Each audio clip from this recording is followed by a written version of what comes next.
Good afternoon or good evening, depending on where you might be. My name is Michael Grace, and this is the KMG show.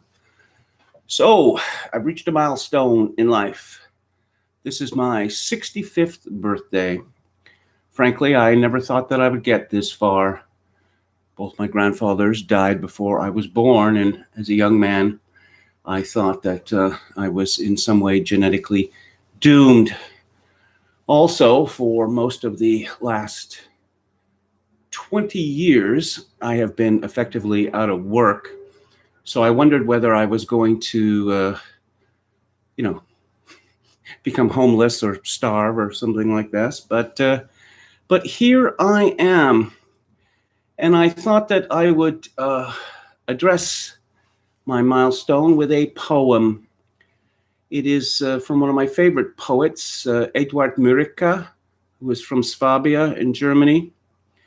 And of course, he's best known today for having so many of his poems set to music by my beloved Hugo Wolf. This is the first of his Murica series, and it's called Der Genesene and die Hoffnung, but I will read it for you in English, a translation by Richard Stokes. He who has recovered addresses hope the day dawned finally for me, yet my head lay, how sweetly, O hope, safely hidden in your lap, till victory was reckoned won. I had made sacrifices to all the gods, but you I had forgotten. Aside from the eternal saviors, you gazed on at the feast. O forgive, most true one, step forth from your twilight, that I might gaze for once from my very heart at your eternally new and moonbright face, like a child and without sorrow. Ah, just once, without agony, enfold me in your arms. So I want to thank everybody who has donated to this live stream, and here is a toast to you. What am I drinking? Tio Pepe. Tio Pepe and mineral water. That is my tipple for today. Thank you for all of the birthday greetings. This has been such a strange year, 2020. You know, back in March, I thought that I was going to make it to 65 relatively easily. But then this COVID-19 panic started, and I got kicked out of my apartment because apparently I posed a medical threat. And then I spent more than 2 months living in hotels. Now I am ensconced in another apartment for how long, I can't say. You hear the sirens out there? It's pretty hairy, without and within. I had to go to the bank today, and I thought it was going to be relatively quick in and out. But no, there was a lineup of about 20 people outdoors, separated by 2 meters. We're still doing this, I thought. Yes, we are still doing this. And then I finally got in, and there were about 5 people in front of me indoors, and there were 4 tellers. And shortly after one of the tellers decided to take a break, which I thought was a little odd. Actually, I thought it was infuriating, frankly. And then when I see these people at the bank teller, and they're there for 15, 20, 30 minutes, I think, what are you doing? Are you buying a house or something? Or are you planning your finances for the next 10 years? How can anyone spend that long with a teller? All told, it took about an hour. But I managed to get what I needed, and I managed to get home, clean up, and calm down, and this will help, no question. So, first topic today, are schools toxic? You may have heard that there's a significant controversy about how and when the English are going to go back to school. English children are going to go back to school. Apparently, they're going back to school in September. But as Toby Young describes in Lockdown Skeptics, it's not that simple. Of course, it's never that simple. He writes, first, the good news. All schools will reopen in full in September. The government has declared, no, really, they will. Now, the bad news, they won't. At least, not if all schools are expected to comply with the voluminous and entirely pointless guidance the government has issued today. The BBC has a summary, and we're talking about a veritable forest of red tape. All entirely pointless, of course. Grouping children together in groups or bubbles, one per class in primaries and one per year group in secondaries. Avoiding contact in school between these groups with separate starting, finishing, lunch, and break times. Attendance compulsory with the threat of penalty fines. Test and trace in place for schools. Regular cleaning of hands, but masks not expected for pupils or staff. Those with symptoms told to stay out of school. No big group events like school assemblies and arranging classrooms with forward-facing desks. Separate groups on school buses and discouraging the use of public transport. Pupils will be expected to continue with all their GCSEs and A-levels. Emphasis on maths and English in primaries and year 7 of secondaries. Young comments, readers of Lockdown Skeptics may not know this, but I co-founded 4 schools, and I've been a chair of governors, a chair of a multi-academy trust, and CEO of a multi-academy trust. So I know a thing or two about running schools. And believe me when I tell you that complying with some of these safety measures will be flat out impossible. Take the guideline about lunch and break times. Staggered break times are notoriously difficult to manage, but staggered lunch times, forget it. Suppose the school in question is a 2-form entry primary. That means 14 different classes or bubbles. How on earth can you have 14 different lunch settings over the course of an hour? Just managing it with 2 separate sittings is a logistical nightmare and often means lunch overruns, thereby eating into the first period of the afternoon. But 14, cloud cuckoo land. Even doing that over the entire school day would be a logistical nightmare. These guidelines, like so much that comes out of the Department of Education, have been written by a group of bureaucrats who have never set foot in a school and haven't a clue about how to run one. The teaching unions have already said the guidelines are going to be enormously challenging to implement, i.e. impossible. So down tools, comrades, as per usual. Or rather, don't bother picking up your tools until you're satisfied that your school is going to comply with every jot and tittle of this guidance, comrades. But not much hope of head teachers getting behind them either. They've described them as mind-boggling. Back to watching The Last Dance on Netflix for teachers, in other words. And even if a school somehow manages to hack its way through this red tape, there's the ridiculous rule that if 2 or more children test positive for the virus, the entire school will probably have to close. What complete nonsense. Now, I've been thinking about this for some time, that children have been out of school since, February, March now? So they've lost close to half a school year.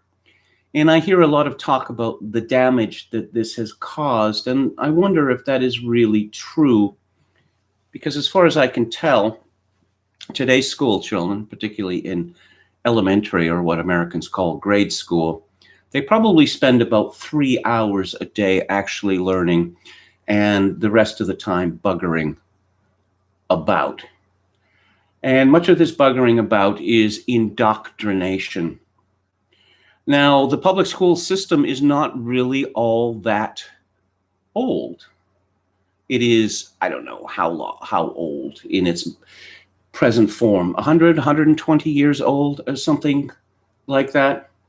It seems rather strange and monstrous to have hundreds of children packed into a school, or thousands in the case of middle or high schools.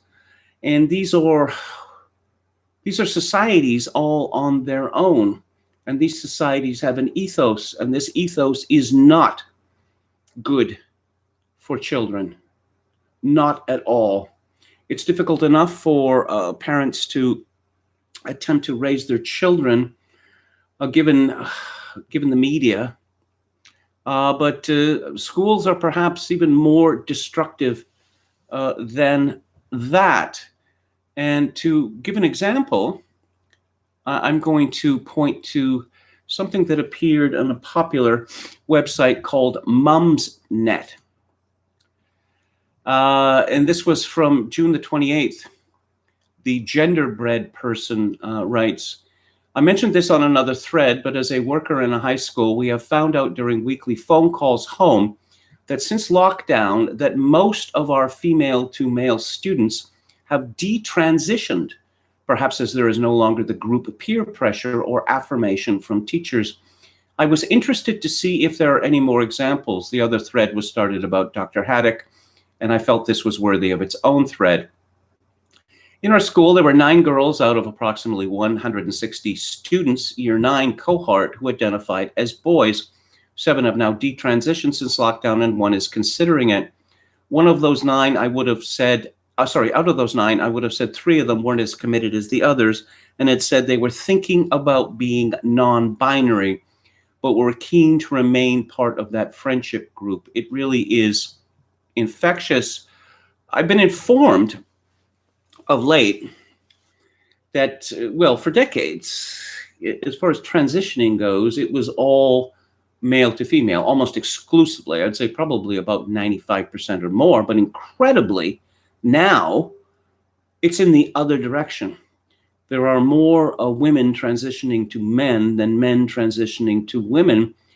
And apparently this is all about peer pressure, group thinking, consensus. It spreads like wildfire amongst girls, amongst young girls, that, oh, well, everyone is doing it, so I guess I should too. I've always felt that I was really a boy. Well, since when? What, yesterday? And apparently that's how it works now. And of course, these school children have been exposed to these noxious ideas about sexuality from, what, grade 1 or even kindergarten? And of course, the teachers, it's not just that they're all on board, they are cheerleaders for this. And I suspect it would be very difficult for parents to stand against it.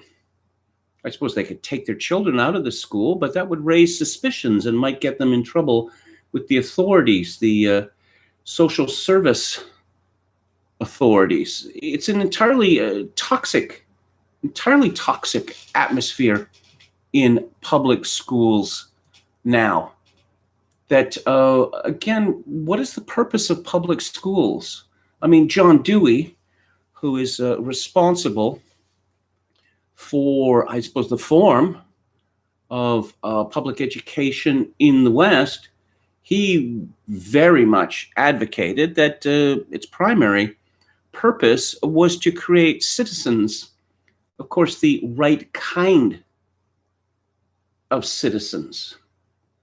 And I can testify from my own experience back in the middle 60s, roughly say 1966 or 1967, when I would have been in about 5th grade, we were all encouraged to browbeat our parents if they were smokers.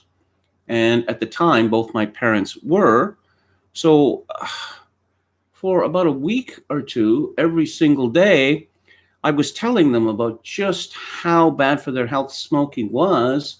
Oh, but the good news is, oh, here's how much money you will save if you quit smoking, and, you know, how much every week, how much a month, how much a year, how much over 10 years. Looking back, I'm rather surprised I wasn't clouted every time I brought this up. But I just mentioned this such that, you know, people will understand that schools have been seen as indoctrination factories for a very long time. And so children are out of schools, have been out of schools for months now, and I'm thinking, this has to be good for them in some way. it has to be good for them, because children are hardly allowed any room of their own anymore. It's not just the time that they spend at school and the time they spend doing homework or tutoring, because a lot of students get extra tutoring now. It's that seemingly every activity that they take part in, it must be regulated. It must be official, and no more, laying on the bed and staring at the ceiling and dreaming, or just, pottering about the neighborhood, or getting together with friends, whoever one might meet. That sort of thing is all over. I remember when I was growing up, there were always kids. You'd always see kids on the street. Kids singly, kids in groups. They would just be, I don't know, passing the time, exploring, having fun. And you'd see children playing sports. You'd see boys playing sports. You'd see them playing baseball, touch football, street hockey. Street hockey was very popular when I was growing up, and I played it from about, third grade till the end of elementary school. But you don't see any of that anymore. You simply don't, because apparently children cannot be allowed to set their own rules, to organize their own hierarchies. Another thing I've noticed, that there was a famous case, a notorious case not far from where I'm living in Esquimalt. It was a woman called Rena Verk who was murdered by her so-called friends at high school. It's one of these river's edge kind of situations. And there's endless court cases about this to this day, even though the murder was, 15 years ago or something. But these students, they gathered together at the school after they left school, on the school grounds. And I found out that this is quite common, and I found it absolutely shocking. The whole point is, you don't want to spend a minute more in school than you want to. But apparently, young people today regard schools as their homes. It is so absolutely bizarre to me. Let's see, I'm going to read some more from this Mumsnet forum. Scrimshaw II says, if I were a journalist, I might be very interested in 8 of 9 trans boys detransitioning over lockdown. Just saying. Ooh, apparently they might get in trouble for this. 7 Days says, it's very interesting and points to a larger social contagion effect. It crosses my mind that there might be less in the way of sexist/objectifying remarks from boys at school and out and about as well. A pressure from another angle that's been removed. Oh, this is from Boobs on the Moon. My friend, whose teenage daughter had been identifying as first non-binary and then a boy for the last 3 years, rang me the other day, and in conversation was using her birth name instead of the boy's name she's been using for the last couple of years. I asked how that was going, and she was a bit vague and just said it had been a really lovely few months and that her DD seemed to be doing a lot of growing up. I didn't push it because we have pretty much agreed to disagree on the matter in the past.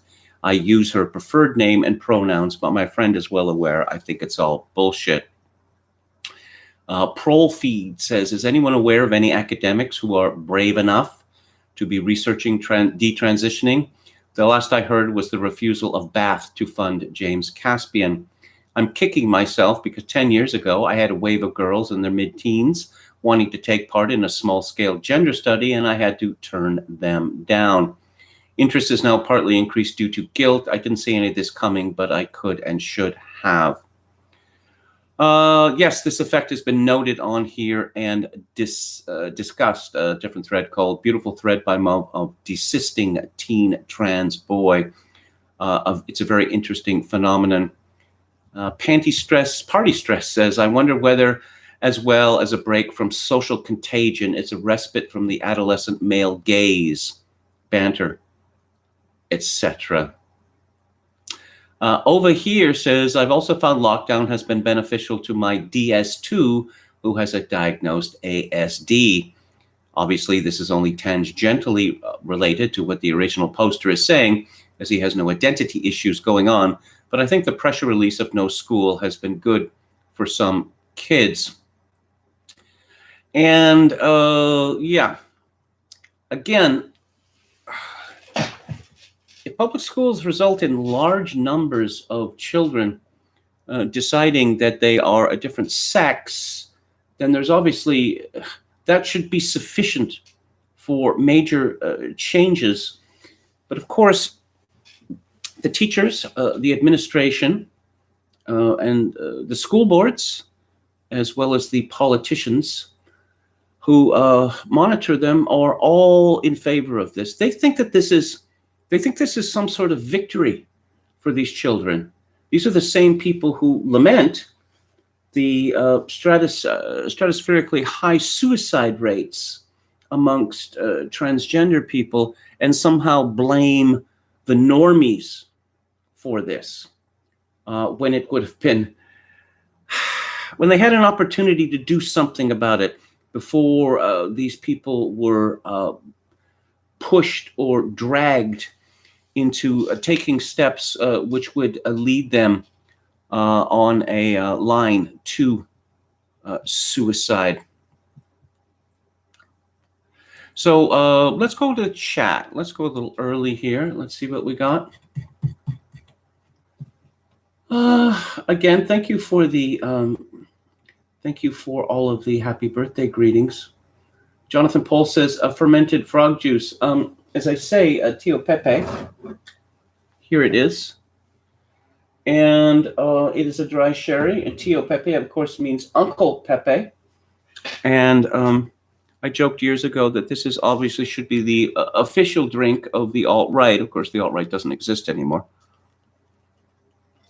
But perhaps it could be the official drink of the dissident right, or whatever we want to call it. Because it's a very dignified drink. It's a drink for adults.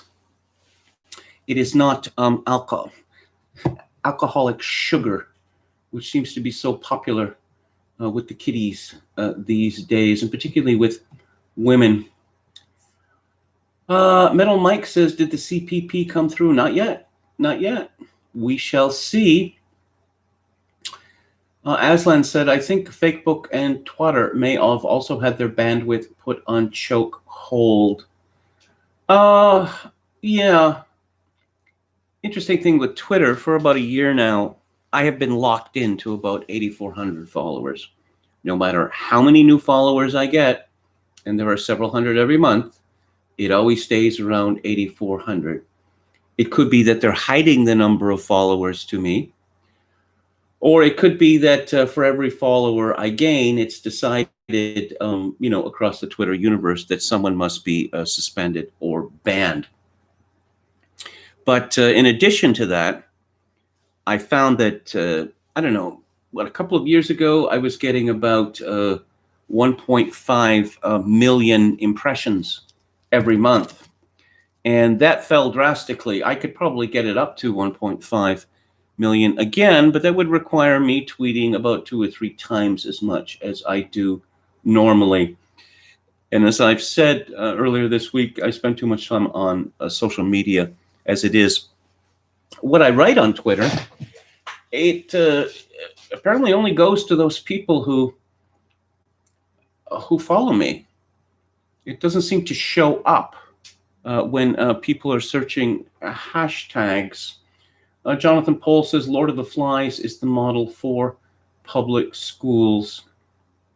It's funny, I remember reading years ago Tom Sharp, the novelist, very, very, very, very funny writer. I highly recommend him. He was railing against Lord of the Flies, saying that it was, it was a kind of disaster porn or sickness porn. I haven't read the book in quite some time, but I am continually impressed by the movie that was made of it. The first movie, The the British movie, not the American one, not the American one. The first one was filmed on an island off of Puerto Rico, and it took a long time, and it was really sort of experimental kind of film. The way it was done, there was only one professional actor in it, and I think it really stands up. The score by the conductor Raymond Lepard is outstanding. It was directed by Peter Brook. I guess he was very, very popular in the 1960s. Revolutionary productions. Antonin Artaud and the Theater of Cruelty and such like. But there's no reggae theater nonsense in his film of Lord of the Flies. It really is quite good. Okay. Senior citizen. No, it sounds Soviet, that term, senior citizen. In Britain, they use the word pensioner. And I remember Oberon Waugh was always amused and irritated by this, that people took to signing letters to the editor as pensioner, right? That is to say, you're getting money from the state, so therefore your opinion must be worth more than other people's. This was before people, about a decade later, women started signing letters to the editor or identifying themselves as single mother. And I thought, why would they do that? If they were widows, they would call themselves widows. But okay, so I'm identifying myself based on the fact that either I left my husband or my husband left me. Why is that something to boast of? Jim Device says comprehensive schools in UK were always a bit rough, but in my day, before the increased immigration, there at least wasn't any rape. Well, comprehensive schools, both the Labour Party and the Conservative parties decided that the grammar school system had to be destroyed, notwithstanding the fact that grammar schools were the vehicle by which many, many, many bright members of the working class managed to make it in the world. William Hicks says, Kevin, you little hypocrite. How am I a hypocrite? I don't understand.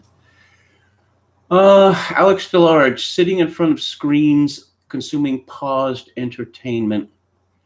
Yeah, for all of the regimentation of children, apparently playing video games such that one develops, carpal tunnel syndrome or whatever, that seems to be acceptable. Chogokin 666 says smoking is healthy and beneficial. Well, I'm still here and I'm 65, not 70, but I have never been seriously ill in my life. Of course, one cannot derive conclusions from one case, but the anti-smokers are always deriving conclusions from one case. In particular, in Canada, this martyr to anti-smoking, a woman called Barb Tarbox. Yeah, that was her actual name, apparently. And it sounds made up, of course, because you've got the barb, like a hook, and tar, as in, what you get from cigarettes, and box is what cigarettes come in. But on many of the, let's see, what have I got here? No, I've got this charming picture here. See that? You pay in my country to be insulted in this manner regularly. But Barb Tarbox died when she was 30 or 35 or something. Bad genes, obviously. She hadn't been smoking for all that long. And Alex Large says school is one of the few areas where they're forced to interact socially. Gen Z and younger are totally messed up and stunted in that respect. Yeah, forced to interact socially. I don't like the phrasing. of that. What they learn is brutality to a very large extent. Metal Mike says, great point. I don't even see kids playing street hockey anymore. Well, you'll see it on commercials. And so I guess people see it on commercials and they think, well, it must still exist. But I mean, just walk around a neighborhood and you would think that a special kind of neutron bomb had gone off, just killing children, because you just don't see them. You just don't see them. Okay. New race hoax incoming, Karen with gun. I'm going to be talking about that. No question about it. Yeah, I'm happy she had a gun too. The lipped one makes a rather ridiculous suggestion. I'm past all that sort of thing. Ashley Bravo says, I have heard trans women debate on the supposed passing privilege among trans women. Passing in which direction? Phlegmaticus says, same people who cried hysterically over conversion therapy are now injecting their kids with puberty blockers. Again, it's this cognitive dissonance that it's sort of the pillar of progressive thought. Well, it's not thought exactly, but let's say praxis. Okay. Again from Ashley Bravo, turf feminists like J.K. Rowling are not towing the party line. Well, J.K. Rowling would get very angry if you called her a turf. Oh yes, Kevin, you missed the picture of the cigarette you said you got on your parents about the smoking. And I just feel guilty about that. It's really none of my business. And conditions were very different then. Children did not go around telling their parents what to do. And if they did, they got a clip on the ear. That's what they got. But since it came from school, and this was an organized campaign, well, come on. These are experts, teachers. Yeah, I want to say something about experts now. That, the COVID truthers are ignoring the advice of experts. Like those experts that said that that Saddam Hussein had something to do with 9/11 and that Saddam Hussein had weapons of mass destruction. How about those experts who told Ronald Reagan repeatedly for years that the Soviet Union was acquiring a first strike capability? Thank God that Reagan did not listen to these neocon monsters, or else the world might not exist today. Jules Roy says, I've seen smoking makes you impotent on a cigarette box. I think it was in England. How amusing, how amusing. Well, toxic masculinity, right? Well, wouldn't impotence be a good thing from that point of view? Chad Chadson, our heroic moderator, says KMG, send KMG a birthday gift. Kevin_Grace@hotmail.com through PayPal. Here. I second that motion.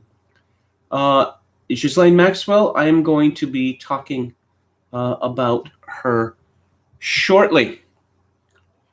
So yeah, let me close a couple of these things here. And there was a good column by the Z-Man today. As the inner party feverishly tries to create enthusiasm for a second panic over the coronavirus pandemic, it is a good time to take a look at what has actually happened with the virus to this point. It is easy to forget, given the fire hose of nonsense that comes at us every day, but we were all supposed to be dead by now. Maybe not all of us, but a lot of us, a lot more than actually died. Instead, most of us are here social distancing and wearing humiliation masks to please the rulers. In fairness to the people who made the initial projection, the only way to get any attention in this age is to make outlandish claims.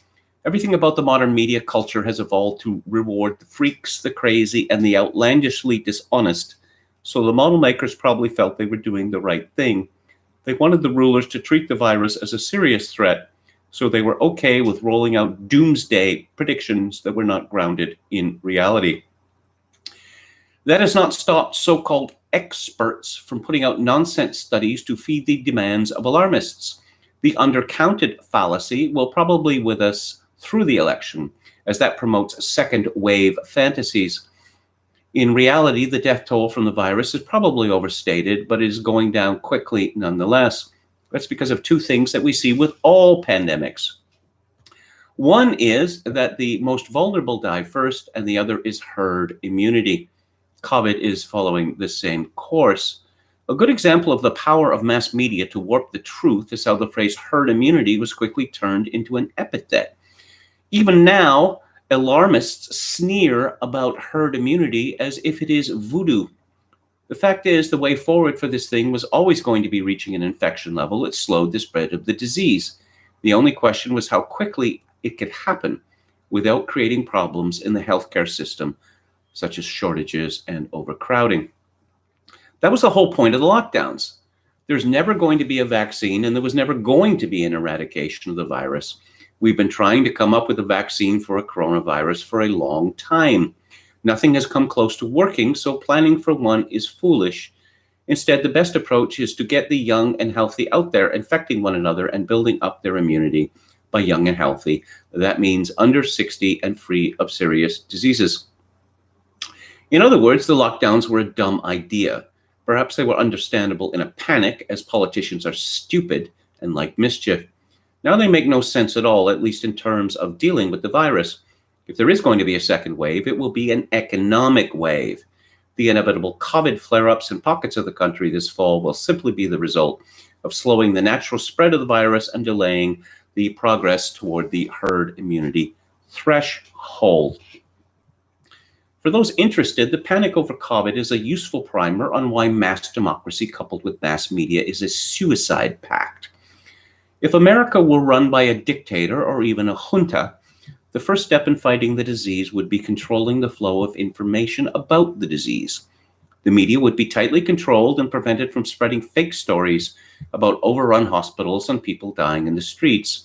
In fact, we may not even know there was a pandemic at all. And I'll just mention at this point that one can look at several of the Asia-originated pandemics within living memory, swine flu and the like, and there was no hysteria. In fact, there was no one knew what this word pandemic was.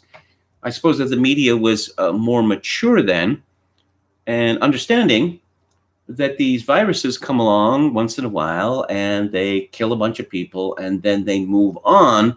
They are not the end of the world. Second, and probably more important, attention whores with outlandish claims would have no platform to spread their nonsense. Instead, the people who know about these things would give their advice to the rulers, who would then make policy. The loons and cranks would be sent to a camp if they got out of line. No one making policy or advising on policy would have an incentive to get attention from the mobs. There would be no market for crazy talk and fear-mongering. Well, that's what we have seen with COVID. The sober-minded virologist advising caution in public policy gets pushed aside in favor of a TV clown with dubious credentials. Millions of innumerate people are on social media chattering with one another about the facts that they don't understand. The result of America's COVID response has been an increase in the levels of stupidity in the public. Everyone is now dumber for having had to put up with months of ridiculous claims about the virus. One bit of good news in all of this: the public is increasingly cynical about everything they hear from the ruling class.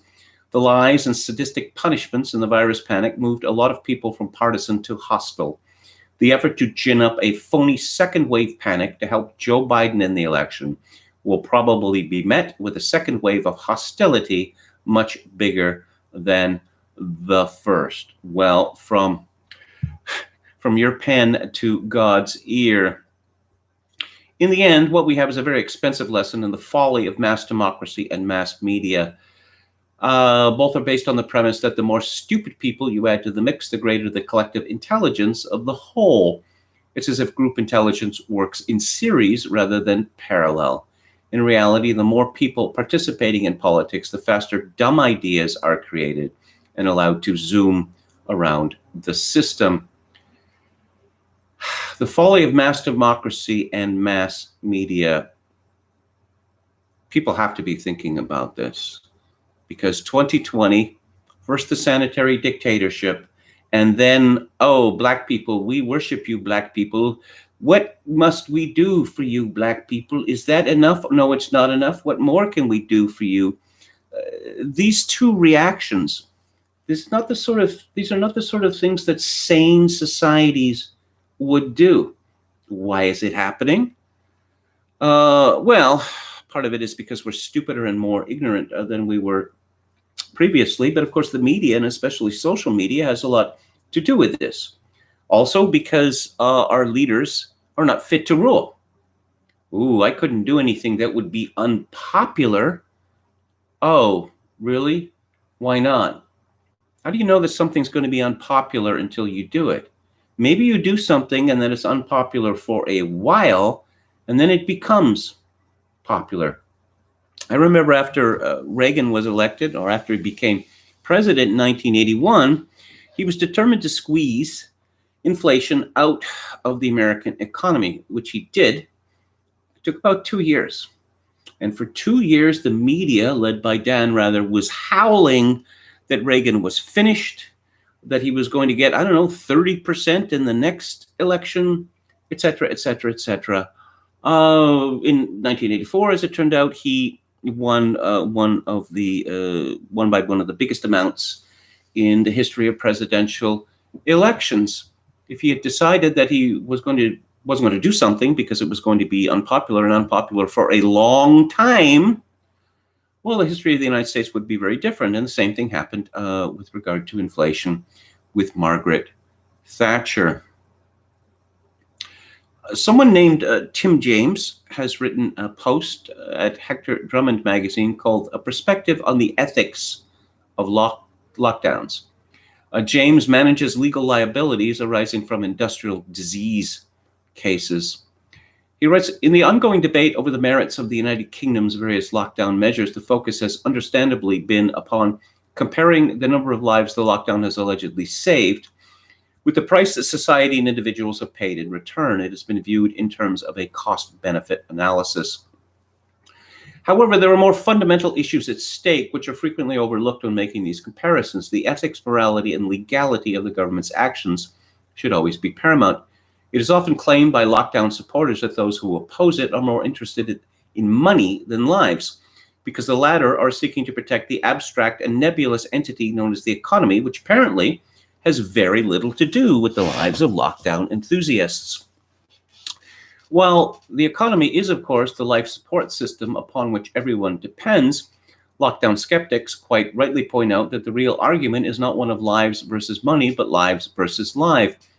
Given that the lockdown appears to have caused thousands of deaths already, and sadly looks likely to cost tens of thousands more in the future, in addition to a reduced quality of life.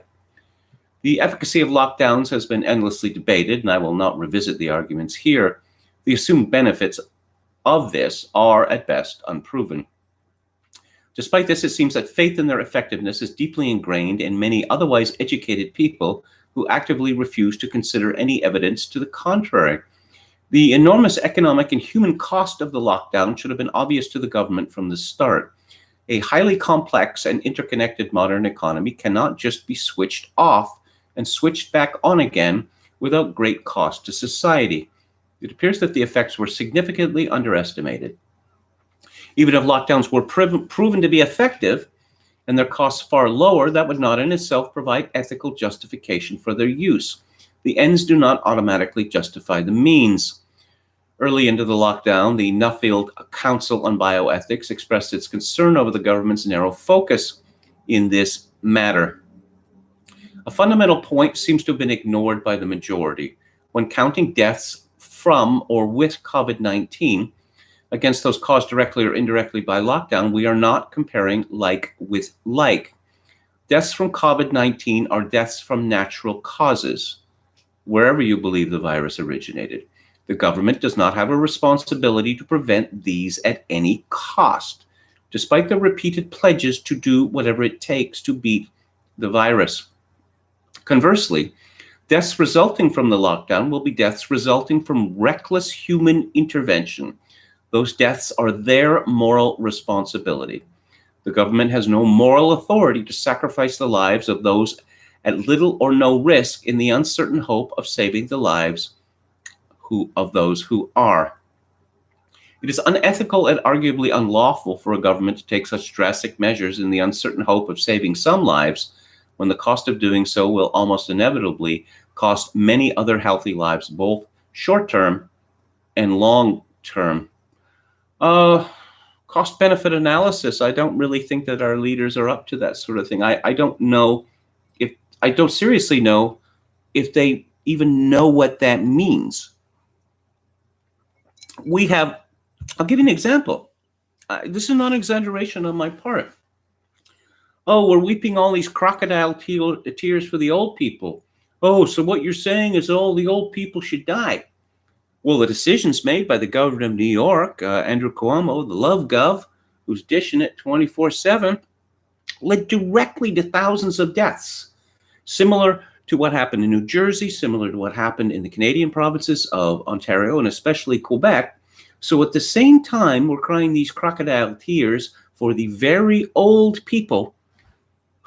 We're taking actions, or our leaders are taking actions which leads directly to their death, to their quick deaths, and deaths which were particularly miserable because, of course, their families were not allowed anywhere near them. And, of course, most of these people were not even allowed to have proper funerals or wakes. And here's some good news. Apparently, it took two people at CNN to write this story, Faith Karimi and Jamil Lynch. They're both women, despite the name. Shocking, shocking story. Some young people in Alabama are throwing COVID-19 parties, a disturbing competition where people who have coronavirus attend and the first person to get infected receives a payout. The parties are being held in Tuscaloosa, and infected people are urged to attend so others can intentionally contract the virus, City Council member Sonia McKinstry told CNN. She said she heard about the trend from fire officials. We thought that there was kind of rumors at first. We did some research. Not only do the doctor's offices confirm it, but the state confirmed they also had the same information. Well, maybe the young people are going to bring us through this madness. They have virtually nothing to lose by getting coronavirus. And this isn't a question of, far better to live one day as a lion than 1,000 days as a coward, because, again, they're at no risk, but they are being terrified to death by the so-called experts, by governments, by the media. Oh, that they should wear masks at all times, that they should be cowering at all times. And I'm glad to see that the spirit of rebellion, the old rebel yell, still exists in Alabama. Alex Berenson says this. Actual quote from this article in Bloomberg. Oh, the article is, young Americans are partying hard and spreading COVID-19 quickly. COVID-19 is increasingly a disease of the young, with the message to stay home for the sake of older loved ones wearing off. The whole point, which should have been at the beginning, was to isolate the people over 70 from this, or particularly the people over 80. But that was not done. And, young people being young people, it's killing off the old people. No, it's government that's been killing off the old people. Berenson says, actual quote from this article, quote, the dropping age of the infected is becoming one of the most pressing problems. Yes, the fact that folks at near zero risk from SARS-CoV-2 are now getting it is beyond tragic, way beyond. Herd immunity, here we come. Addendum, the State of Journalism 2020, Alex Nazarian asked me how many episodes of COVID Contrarian were planned. I tell him 1, I don't work for Fox News. Fox News tells him 1, in 2 parts, I don't work for Fox. He writes, it is unclear how many episodes were intended. Yes, apparently the fact that the death rate is, the IFR, as they call it, is just collapsing. Even as I speak, this is bad news. However, as I said yesterday, the left, the progressives, the media, the Democratic Party, the Liberal Party in my country, they worship COVID-19 as a savage god. Come on, second spike, you can do it. Oh, yeah, let's talk about consequences. The arts, they're finished. They are over. But who needs art anyway? Maybe if we got rid of art, we could increase our longevity by 1 year, perhaps. Would that be worth it? Again, who needs art? Art is for sissies and weirdos. According to the Mail, the Royal Albert Hall, which is perhaps the most storied venue in Britain, will go bust next year if it fails to secure millions in loans and donations, the chief executive has warned. Craig Hassel said lockdown has cast the cash-strapped BBC Proms venue into its most perilous crisis yet as it approaches its 150th anniversary. And I'm suspecting that a lot of people on the left in Britain would be quite pleased by this. The Proms or short for Promenade. It's a series of concerts, dozens of concerts, which are done in association with the BBC and its orchestra. They bring in other orchestras. They bring in famed soloists, singers. And the last night of the Proms is a British institution of 4 decades. People dress up in silly costumes and wave the Union Jack, and they sing Jerusalem and Rule Britannia. Very, very problematic. It is the dormant Kensington Theatre has burned through £12 million since it shuttered and has relied on a £5 million rescue package to weather the economic hits of the virus, but it is still in a race against time to raise a further £5 to £10 million if it has survived to reach the milestone. Well, yeah. Oh, you can have concerts, but with social distancing. Oh, I see. We can play at 20% capacity. Well, no theater can play at 20% capacity. Can't be done. Many people have observed that Black Lives Matter protest, good. Anti-lockdown protests, wicked. You're murderers. Also going to church, going to synagogue, wicked, wicked, wicked. Bill de Blasio says you can't compare these things. Apples and oranges. I don't even know what that could possibly mean. He said, we worked with the religious leadership of the city for months, Cardinal Dolan and the Catholic Church and so many other religious leaders who were in full agreement that it was not time to bring back religious services because of the danger it would cause to the congregants. I think they were more worried about the danger it might cause to their priests. The protests were an entirely different reality. Ooh, a different reality. A national phenomenon.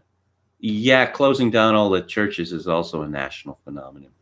But that was not something the government could just say, go away. The government decided, or various governments decided, that your First Amendment rights, they don't obtain any longer. Stay home or else. It's something that really came from the grassroots. Oh, did it now? And obviously it had a profound meaning, obviously. And we're all acting on the meaning of those protests. Yes, indeed. But it's really apples and oranges. Our religious leaders were the first to say it was not the time to bring back services. Now we're doing it carefully, smartly. So I think that decision profoundly misses what the very religious institutions themselves were saying. Apparently the only group in, well, I guess the Muslims have decided that they're going to do what they do, and God help, or Allah help, any government that tries to stop them.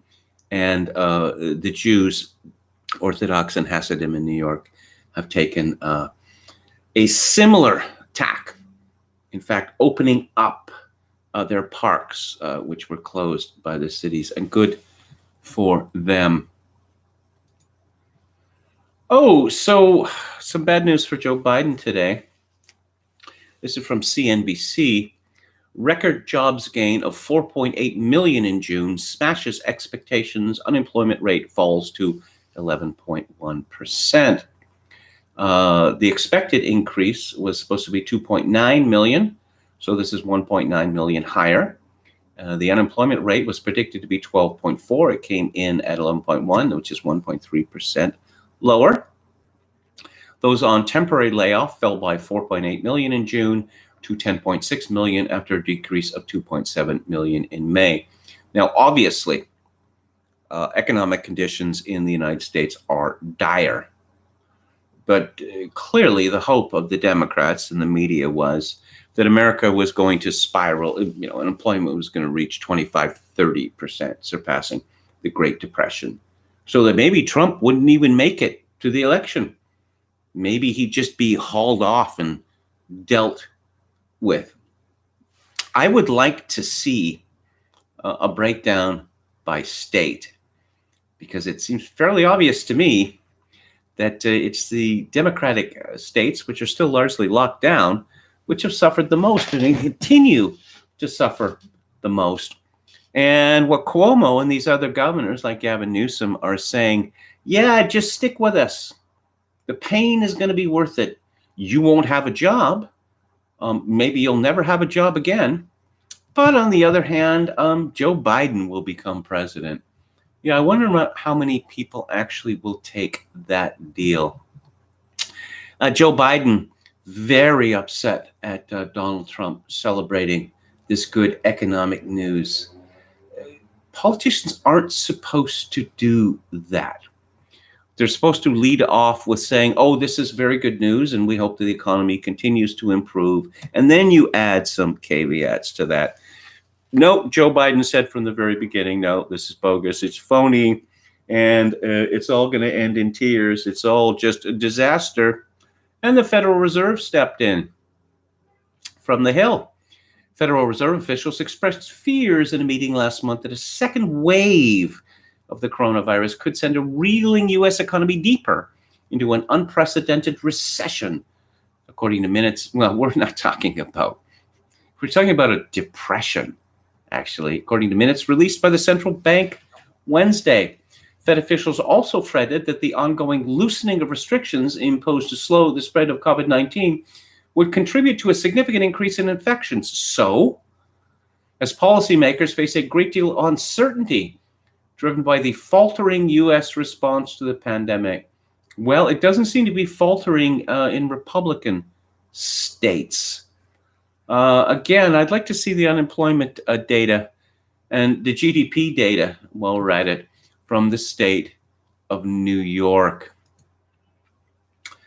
Yes, Roman Domovsky writes, clearly, Donald Trump should have launched a massive first-strike nuclear attack on Russia once our completely nonpartisan and reliable intelligence agency said they paid the Taliban to kill U.S. troops, even as they logically allowed transit of U.S. planes and arms to get there. Getting up a war between the United States and Russia, who's in favor of that? And why exactly? Who does that benefit? Again, neoconservatism it's a mystery religion, clearly, because it doesn't make any sense. I thought about this for many, many years, and I've come to the conclusion that it is not only a mystery religion, it is a death cult. Now, let's talk about the war on Karens. This is from the Daily Mail. Moment a white woman pulls a handgun on a black family in a Michigan parking lot after they harangue her and accuse her of being racist after she bumped into them outside a Chipotle restaurant. Are we going to need footage of this, by the way? Is this going to be litigated? I recall in 2016, what's his name? Corey Lewandowski, that's his name. Apparently he was accused of knocking some big-breasted, red-haired woman, a journalist, to the ground. Actually, we did see the video, and that's not what happened. Not even close. He just sort of nudged into her. But no, this was a ferocious assault. Well, it was all lies. What advice do I have? Avoid, avoid, avoid, avoid. Always avoid, and always looking to be avoiding. Okay? Because these are no-win situations. A woman has been filmed holding a black woman and her 15-year-old daughter, and we know that black mothers and their 15-year-old daughters, they're shrinking violets. They are just the meekest people in the world. And if there's one thing that they hate, that they will go to almost any length to avoid, is confrontation. A shocking video taken by the victim. Why are you taking video of this, by the way? Apparently you were, scared for your life or something? Maybe you should run instead of taking video. Shows a white woman pointing a pistol at Tequila Hill and her 15-year-old daughter, Michaela, at a parking lot outside an Oakland County Chipotle restaurant in Orion Township, Michigan. The woman was subsequently arrested. Of course she was. According to Hill, her daughter was allegedly bumped into by the woman as they were entering the fast food restaurant at around 8 p.m. So, these sort of things happen by the thousands, tens of thousands, hundreds of thousands every day, but there's certain people that you don't want to bump into, or more to the point, avoid, avoid, avoid, so there couldn't be any possible claim of being bumped into. Michaela asked, it says fast food restaurant. Chipotle's not a fast food restaurant, is it? Isn't it a sit down and be served restaurant? I await correction on this. Michaela asked for an apology from the woman, and an altercation erupted, which saw Tequila and Michaela hurl insults at the woman, calling her ignorant and accusing her of being racist. Speaking to the Detroit News, Michaela said, "Before I could walk into Chipotle, this woman was coming out, and I'd moved out of the way so she could walk out. She bumped me, and I said, 'Excuse you?' And then she started cussing me out and saying things like I was invading her personal space. The teenager called her mother over. I walked up on the woman yelling at my daughter," Hill said. "She couldn't see me because her back was to me, but she was in my daughter's face." The later part of the altercation, it's always the later part of the altercation, which had moved to the restaurant parking lot, was then caught on camera. Hill and her daughter can be seen arguing with the woman, whose identity remains unknown, about how she had allegedly bumped into the daughter again. But I will point out that every year thousands of black people in the United States are killed, shot to death typically, over trifles. So the lesson is, don't get involved in a trifling situation. Just don't. Not worth it. Avoid, avoid, avoid. She did something wrong. She needs to apologize, Hill can be heard saying. "You're blocking me from getting in my car," the woman replies. The driver of the car then proceeds to get out and open the door for the woman to get in, as Hill and her daughter accuse her of being ignorant and a dumb ass bitch. The two women then implore the man to do something, to which he replies, "Who the fuck do you guys think you are? You called her name. She did nothing to you." Uh-oh. That doesn't really fit the narrative. As the man goes back to get in the car, the daughter can be heard telling him, "You're very racist and ignorant." As the altercation continues, the woman says from the passenger seat of the car, "You can't just walk around calling white people racist. This is not that type of world. White people aren't racist. No one is racist." As Hill continues to ask the woman why she bumped her daughter, like a terrier with a bone, She responds, I care about you, and I'm sorry if you've had an incident where someone has made you feel like that. The car window is then wound up, and the pair go to drive away. Hill is then seen behind the car and appears to punch the vehicle's back window. It is unclear from the video how Hill came to be behind the car. I have a guess. It's like, you're not going anywhere because then I will accuse you of trying to kill me. And I will have video of you backing into me. Imagine being willing, eager to get yourself in a situation where you risk being maimed or killed because of some alleged bumping that happened back in the restaurant. According to Hill, she thought the driver of the car was attempting to hit them. Sure she did. So she knocked on the back window of his SUV to stop him. Did she go like knock, knock, knock, or was it pound, pound, pound? The pair then emerged from the vehicle, and the woman points a gun at her. In the clip, she is heard saying, "Get away." Hill then replies, "She got the gun on me. She was about to hit me with her car. Call them. Get the license plate. Get the license plate now, because you're about to hit me with the car." Oh, building up a civil case there. The woman then says, "Don't you fucking jump behind my car," shouting repeatedly, "Get the fuck back," pointing the gun straight at the victim. She then walks back to the car, and the pair drive away from the scene. The woman was later arrested by police. Hill said her other two daughters were in the car at the time of the altercation, which has left the family traumatized. The video was posted to Twitter with the words, "This happened today in Auburn Hills, Michigan. Another Karen."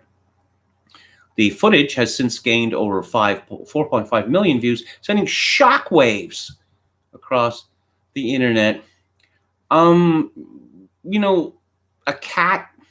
white cat that seems to have a black mustache, that too sends shockwaves across the internet.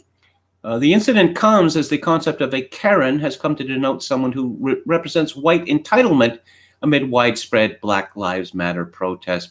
Yeah, white entitlement, that is definitely part, having obscenity screamed at you at close range in a parking lot. That's the kind of entitlement that we're all looking for, right? Now, again, my advice, avoid, avoid, avoid. Always be avoiding.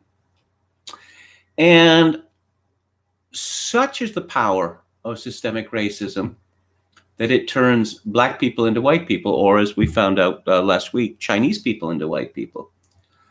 This is another Florida man or Florida woman story. It's from the Herald Mail. A Miami-Dade police officer was relieved of duty after body camera footage surfaced Wednesday night of him hitting a woman who was yelling at him at Miami International Airport. The video shows a masked officer speaking to a Black woman in a terminal on Wednesday when she becomes irate and begins taunting him. "You acting like you white when you really Black. What you want to do?" the woman says. The unmasked woman steps up to the man, putting her face right in his. Before he strikes her in the face, "She headbutted me," he says, as the officers rush in to handcuff her. The police director, Alfredo Ramirez, says, "I am shocked and angered by a body cam video that I just saw involving one of my officers. I've immediately initiated an investigation and ordered that the involved officers be relieved of duty." Policing while Black, while pretending to be white. This is the latest microaggression. What is wrong with Alfredo Ramirez? All he needed to say was that he has initiated investigation and ordered that the involved officers be relieved of duty. To say that he is shocked and angered by this body cam video is imperiling the police officer's chance of getting a fair trial in this matter. Oh, yes. I've been talking about people of color, persons of color. Apparently that is offensive term now. And that happened very quickly. Very, very quickly. Someone called Bree Newsom Bass, who is described as an artist, a free Black woman. "We are more than conquerors through Christ who loves us." She writes, we need to sit with this word black and all of the associations with it. Why is this word so frightening to people that they say people of color, urban, African American, minority, or underserved as a means of avoiding the word black? Well, maybe I can help you out there, Bree. Because, I don't know, let's say up to the 1930s or 40s, these people were called Negroes. And then for some reason, this was considered to be not acceptable, even though it's simply the Spanish form for black. So we got this attempt at politesse with colored people, but that was found to be offensive. So then we got, in the 70s, Afro-American. The word black had been used, the term black had been used, but for some reason this was thought to be offensive as well, or perhaps not descriptive enough. So from the late 60s, early 70s, we got Afro-American. This was later changed for reasons I don't understand to African-American, which was then later changed to black. But then this term, colored people, came back, only reversed, so that it was people of color. But Bree Newsom-Bass is unhappy with what she considers to be euphemisms. So my response to her was black, black, black, black, black, black, black, black, black. You happy now? I suspect that she isn't. She says the phrase Black Lives Matter frightens people. They feel compelled to replace black with all that allows them to picture a person who isn't dark in complexion with racially black features. And in this way, they can keep feigning unawareness of anti-black racism. Oh my God, who could possibly feign unawareness of this? It's all we talk about. It allows them to picture a person who isn't dark in complexion. That's all we see. Now, that's all we see. I talked about this noxious woman called Karen Ataya, who is not American in origin. Her parents come from West Africa, both of them. I wonder if she was an anchor baby. I rather suspect she was. Washington Post opinion editor says white men have threatened to protect their women. No, that's bad. Wait, why is that bad? Okay. And called her a monkey. Actually, she tweeted white women. Oh my God, they can't even get their headlines correct. They can't even do that anymore. Are lucky black women aren't taking revenge. Yeah. The journalist cries out in pain as she threatens you. Let's see. Karen Ataya posted a tweet Wednesday morning showing an apparent text from an unknown number telling her, how would an unknown number be able to text her, by the way? Isn't that kind of curious? Telling her to be careful with hate and that revenge only begets revenge. Both of those are very good advice. It warns Ataya that her comments would wake white men who will protect their women. Another email she shared referred to Ataya as a monkey and an ape, telling her she was angry because white women are beautiful. It comes after the editor was accused of inciting violence for tweeting that white women are lucky, black people are just calling them Karens and not calling for revenge. She responded, I explicitly said black people are not calling for this revenge. As she shared a screenshot of the message she received, which she claims is from a white man. And then she responded, a good amount of the threats and hate mail I've been getting are white men threatening me with violence to checks notes, protect their white women. Okay, let's look at what she wrote. That white women are lucky, black people are just calling them Karens and not calling for revenge. Not yet. That's the clear implication. Not yet. Another clear implication is that revenge is justified. She produced a list of all of these atrocities that apparently white women were responsible for, including something that happened in Tulsa, Oklahoma in 1921. America is a racist and patriarchal society, Ataya continued in a second tweet. You know, she seems like a very accomplished young black woman. I'm sure that Ghana or Nigeria or both could use her talents. If America is a racist and patriarchal society and her parents come from Nigeria and Ghana, wouldn't she feel more comfortable there?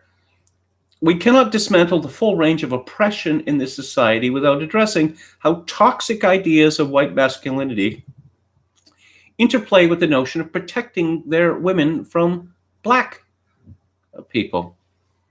Yeah, okay, so women can't be protected by men, well, not white women, by white men, and apparently private property is about to be abolished.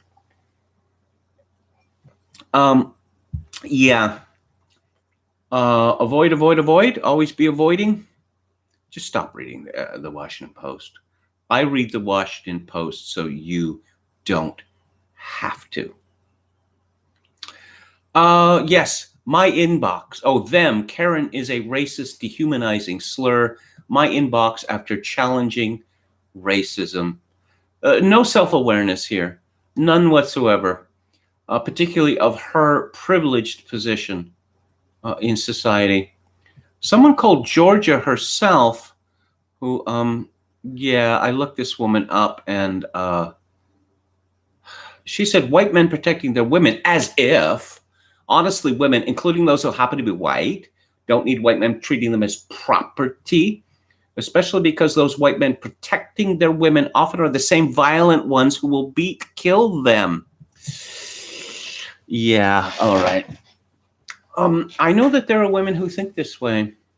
Some years ago, I had gone out to dinner with a woman who I just started dating. She had parked her car about half a mile away from the restaurant, and we were walking to her car. And so she decided to jaywalk across the street. You know, I don't hold that against her. I jaywalk all the time. But I had noticed that there was a car that had just come through the intersection towards us, and it was going about 30 miles an hour. And I thought there was a chance, you know, unless she moved quickly enough to the car, that she, you know, might get hit by the car, or the car might have to slam on its brakes. So I was to her right, and I put my hand on her arm, you know, just sort of a very mild restraint, because she clearly hadn't seen the car coming. And immediately she whipped her head around at me and said, "Stop doing that. I'm not a child, you know." And I thought, who could possibly misinterpret that gesture? Who could? Well, I guess there's a lot of women who think that way these days. That any man who would seek to protect a woman obviously is just a closeted wife beater. Some expert called V. Shapiro writes, there were serious arguments by white men in the 1860s that black men should not get the vote because then they would have the power to access white women. That voting has nothing to do with it. Either way, denying the suffrage to black men was a way for white men to protect their women. Yeah, there's a lot of amateur historians out there today. These people don't even know what happened, I don't know, 5 years ago. Oh yeah, here are some of the things. The lies and tears of white women hath wrought. The 1921 Tulsa Massacre, the murder of Emmett Till, exclusion of black women from feminist movements. Ho ho, very satirical. 53% of white women voting for Trump. That really bothers them. It really bothers them. And they're thinking, I don't know, they're thinking, how can we punish white women for 53% of them voting for Trump? White women are lucky that we are just calling them Karens and not calling for revenge. Yes, and I went to Karen Ataya's Twitter feed. It's a bit of a wake-up call. Black Twitter is always a bit of a wake-up call. But this is what I've learned about Black Twitter. Unless you're in it for the lulz, don't get involved. Because none of your arguments will be addressed. You will just be accused of various things, or typical white person speaking or whatever, or occasionally something completely out of the blue. Someone commenting on the Auburn Hills video, this goes beyond a Karen. The rage this armed white woman exhibits is terrifying. Karen herself tweeted, "Behold, a responsible," scare quotes, gun owner. This is actually terrifying. I guess that's the memo that went out. Terrifying. It's terrifying. Lauren Chen says, so is it racist for white people to date black people or for white people to not date black people? And she has examples. Someone called Stormy Maya says, facts. White people stop having mixed kids until you understand black culture and struggles. Don't fetishize black genetics. And black people, don't fetishize mixed kids either. They are humans, not pets. You're also sending a message to full black kids that they aren't cute. Alexander Leon, who I understand is a homosexual, wrote, sexual racism is racism. If you're white and you find yourself writing off an entire ethnic group from your dating or sex life because you can't imagine finding them attractive, recognize this as a learned behavior which originates in white supremacy. Here's some more info. It's not a learned behavior. I've seen it in children. I've seen it in children. Children are often terrified of people who are different. It's natural. It is entirely natural, but we've been gaslighted into believing that it's not. Oh, Walmart to end sale of all Lives Matter merchandise, because that is just a wicked, wicked, wicked expression. It isn't, of course, but again, more gaslighting. Oh, Black Lives Matter. Oh, intersectionality, the war of all against all. Come on, more, please. BLM protesters in Washington, D.C. chant, Israel, we know you. You murder children too. They were doing so well, Black Lives Matter. And then they decided to declare war on the Jews. This is not going to end well. Scott Greer comments, Republicans just got their signal to turn on Black Lives Matter. This is from Breitbart. The BBC has reportedly told its presenters and guests not to wear Black Lives Matter badges, the latest in a series of British institutions rolling back their support for the far-left movement after claims it was hijacked by political extremists. However, Brexit Party leader Nigel Farage has been warning for weeks that BLM was a Marxist anarchist movement that was at its heart extreme. And let's get to the heart of it again. Britain's leading media producer reportedly said that it will not allow visual symbols of support for BLM on screen. The report came since recent tweets from Black Lives Matter UK branch, BLM UK, called for the abolition of police, and the group posted far-left anti-Semitic remarks. Yeah, BBC was totally down with Black Lives Matter. And then it turns out that there's a shocker. These people hate Jews. And but that has not stopped Sky News. That's, well, it's owned by, Comcast now. It was founded by Rupert Murdoch. Why did that woman, that ugly Japanese-American woman, Canadian Sandra Oh, this video popped up on the variety screen, and she's making faces and yelling and brrr. Sky, the Comcast-owned pay TV operator in the UK, has come out in support of BLM after it emerged that the BBC had ruled that presenters and guests would not be allowed to wear Black Lives Matter badges on air. Sky Sports is committed to doing more to tackle racism, highlight racial injustice, and support communities impacted by racism. Our support is for the moral cause and campaign the Black Lives Matter rather than a political organization. Yeah, okay. And again, the Premier League, which is the best soccer players in Britain,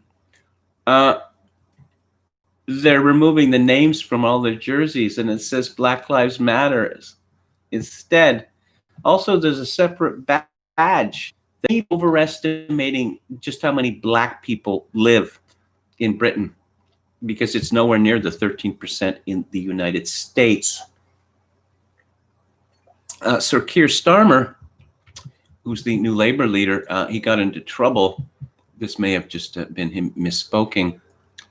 He called the protests a moment after being criticized for dismissing the campaign's importance. Labour MP Florence Eshalomi said his choice of words was wrong. Of course, he apologized. Of course he did. Of course he did. Of course, what with attacking Israel in the way that they have, and of course Jeremy Corbyn came a cropper for this, and this is still a big issue in the party after a senior opposition spokesperson was sacked from the shadow cabinet for saying that that the chokehold that killed George Floyd, maybe it did, the knee on the neck, that the Minneapolis police learned that from the Israeli military. Yeah, and we're accused of spreading conspiracy theories. Oh, and cricketers. The cricketers are all going to be wearing Black Lives Matter badges as well. Again, they may be overestimating how many black people live in Britain. They may be overestimating it by 3, 4, 5, 6, 7 times, maybe more. Because it's something that people see this on TV. They see it in the media. They see it on the internet, and they believe that it's true. And this has become a serious problem because most people get their notion of reality not from learned experience, or not even from considered experience. They get it from the media. They get it from the media, and it has not been good for our sanity, neither our sanity nor our public policy. So, demographic statistics, according to the World Population Review, this is for demography of the United Kingdom. Black, 3%. How about that? Not that many. That's not the way the media acts, though, oddly enough. Oh, and we all hate statues now. We're all iconoclasts now. This is from the BBC. A statue of former Ethiopian leader Haile Selassie has been destroyed in a park in Wimbledon, southwest London. Police are investigating the incident. The damage to the bust was carried out by a group of about 100 people, according to an eyewitness. It appears to be linked to unrest in Ethiopia, sparked after a popular singer, Hachalu Hundessa, was shot dead earlier this week. Demonstrations followed his death saw a statue of Royal Prince Ras Makonnen Wolde Mikael, the father of Selassie, Ethiopia's last emperor, torn down in the city of Harar in eastern Ethiopia. Many people from Ethiopia's ethnic Oromo group say they were oppressed under Haile Selassie's regime. When did that end? Quite some time ago, and their language and traditional religion were banned. Achulu's songs focused on the rights of the Oromos, and he had been a prominent voice in anti-government protests that led to a change in leadership in 2018. So these minorities could just smash up anything in the world? No, of course they can. Of course they can, because who's going to say, go home? Enoch Powell's message had 2 parts. 1, stop the immigration. 2, repatriation. I think that repatriation is necessary. We've never even heard of you people, and you're destroying a statue of Haile Selassie because of something that happened in Ethiopia, but you're not in Ethiopia. Obviously, you left Ethiopia because it's a shithole. So if you can't learn to behave yourself in our country, our countries, you're just going to have to go back. Maybe you're just going to have to go back anyway, because we can't take the chance. I'm going to go to the theater Thursday. Probably it's going to be a little late, probably about 10 minutes late. We're going to be talking about the lives of others. Scott Adams, creator of the Dilbert comic strip, warned on Twitter Wednesday that if Joe Biden defeats Trump this year, there's a good chance people will be dead in a year. Specifically, he tweeted yesterday, if Biden is elected, there's a good chance he will be dead within the year. Adams also doubled down on his comments, writing, police will stand down and Republicans will be hunted. In 2019, Adams made headlines for promoting his new app after a mass shooting killed 3 people. He urged survivors to download the app, writing, if you were a witness to the Gilroy Garlic Festival shooting, please sign on to interface by WenHub, free app, and you can set your price to take calls. Use keyword Gilroy. Well, this perhaps is hyperbole on Scott Adams' part. But as I've mentioned several times before the 2016 election, there was a much commented upon essay by a jurist called Mark Tushnet, who's the father of Eve Tushnet, the, how does she style herself? The lesbian Catholic. She was very popular in conservative media circles some years ago for reasons that are mysterious to me. Now, actually, I know why. I know why. We love gay people. We love gay people. And in this essay, he said pretty much that when Hillary Clinton wins, the opposition, such as it is going to be dealt with. The culture war is over. We've won. And now we are going to take our bounties. That's pretty much what he said. Pretty much what he said. But the left pretends that, no, how could anyone say that we're vicious? How come anyone could say that we're violent, or that we favor violence, or that we wish bad things upon the people that we disagree with? Well, I mean, again, cognitive dissonance, right? I don't know that they. I don't know that they. I don't even know if they recognize this, right? Speaking of hyperbole, Sam Hyde famously wrote, "Do not forget that these people want you broke, dead, your kids raped and brainwashed, and they think it's funny." Yeah, well, he was a prophet. Sam Hyde was a prophet. Remember when Jenny Durkin, the lesbian mayor of Seattle, oh, by the way, her father, Martin Durkin, was one of the most powerful politicians in the Seattle area and the state of Washington, actually, for more than a generation. So she's not some, feisty alphabet person, outsider, far from it. Remember when she said that the CHOP or the Chaz was a block party? Seattle loves block parties. I commented at the time, is it common to bring AR-15s to block parties in Seattle? Is it? I'd never heard that. Okay, so Jenny Durkin had lashed out at Trump over Chop Chaz, as had Jay Inslee, the governor, lashed out at Trump because, this is Washington. This is Seattle. We do things a little differently here. We're a little more calm, a little more laid back, a little more understanding, a little more with it, you might say, that some people want to do some things and some people want to do other things. And we're just looking to accommodate as many people as we can.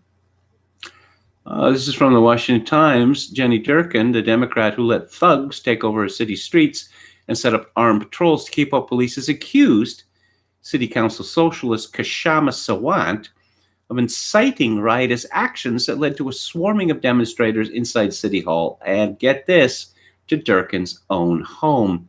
And she wants an investigation, and she wants Sawant to possibly be expelled.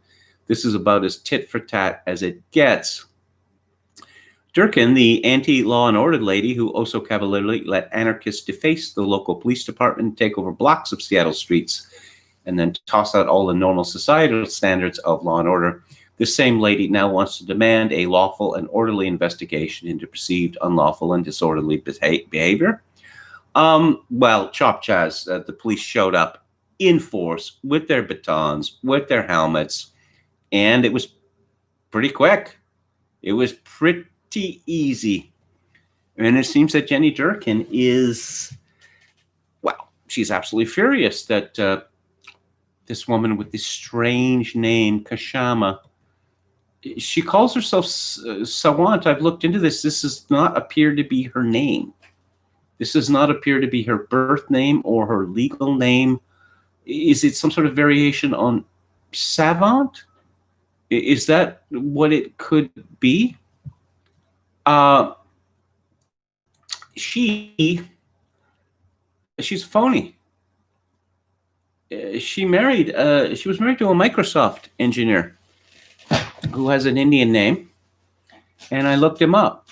There are many people with that same surname that work at Microsoft, which suggests, as is common in Microsoft now, that whole clans are coming over to work for that company, and Seattle and environs is very quickly becoming a colony of India. So Kashama Sawant, the art of the self-deal. This week was the deadline for council members to file their own financial disclosure forms. Sawant's filing this year adds additional information that it had passed, and in doing so challenges us to follow the money. You won't like where it goes. Her second husband, Calvin Priest, who is a white man with shaved head and is a professional socialist agitator, this man has an undefined relationship or interest in 15 Now, an activist organization to raise the minimum wage to $15 an hour. The two together had over $13,000 of travel paid for them over the course of 2017. $1,850 by Movement for the 99%, and $11,176 by Socialist Alternative. Priest also works for Socialist Alternative, and Sawant reported that he received between $10,000 and $25,000 in income from that job. Sawant has disclosed in the past that Priest works for Socialist Alternative, but the paid travel is new information. Why is this important? Because Sawant claims that she only accepts an ordinary worker's salary and gives the rest of her city council salary to a solidarity fund to help build social justice movements. Despite promises that she would give a full and current account of where the solidarity fund money is being spent, she hasn't done so, at least as of 2017.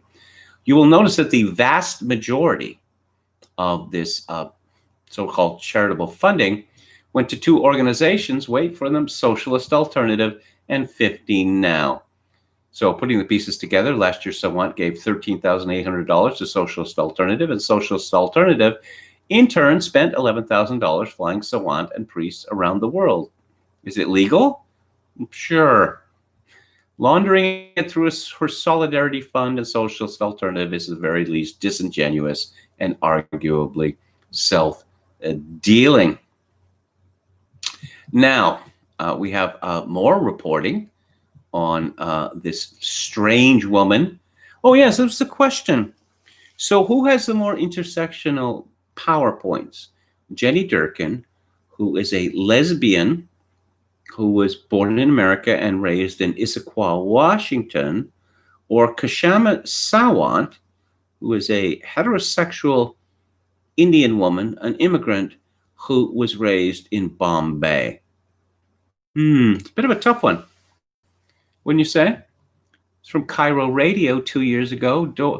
Kashama Sawant is a con artist.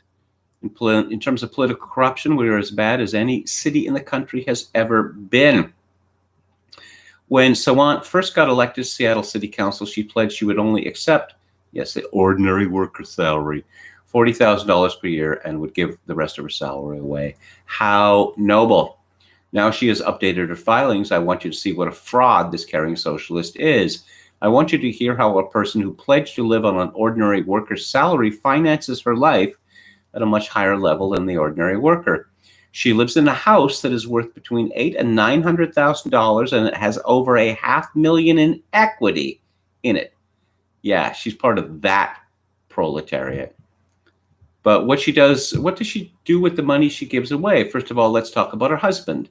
She got rid of the six-figure Microsoft guy. I guess it doesn't look too good to cry the rich when you're married to a Microsoftie. So she's now married to a guy named Calvin Priest. Priest has what is described as an undefined relationship with an organization called 15 Now. She gave $25,000, Sawant did, to 15 Now, a socialist alternative, and it got paid back to her husband. Is this really a surprise to anyone? Ghislaine Maxwell. Those people who have taken an interest in Robert Maxwell, the disgusting man and mega thief who was Ghislaine's father, will know that the yacht from which Robert Maxwell was fell off, whatever, committed suicide. It was named after his daughter, Ghislaine. Just a reminder, Robert Maxwell was a Czech Jew. They called him the bouncing Czech at Private Eye, who mysteriously translated to the British Army during the Second World War. Captain. His name was Jan Hoch, and later he became Robert Maxwell. He liked to be called Captain, and it was long rumored that he was working for Czech intelligence, communist Czech intelligence, also for the Mossad. He was treated as a national hero by Israel after his death, with so many luminaries at the funeral. Maxwell, he stole the pension funds of the Mirror Group, a newspaper. He managed to take over Pergamon Press and Macmillan, a major publisher at the time.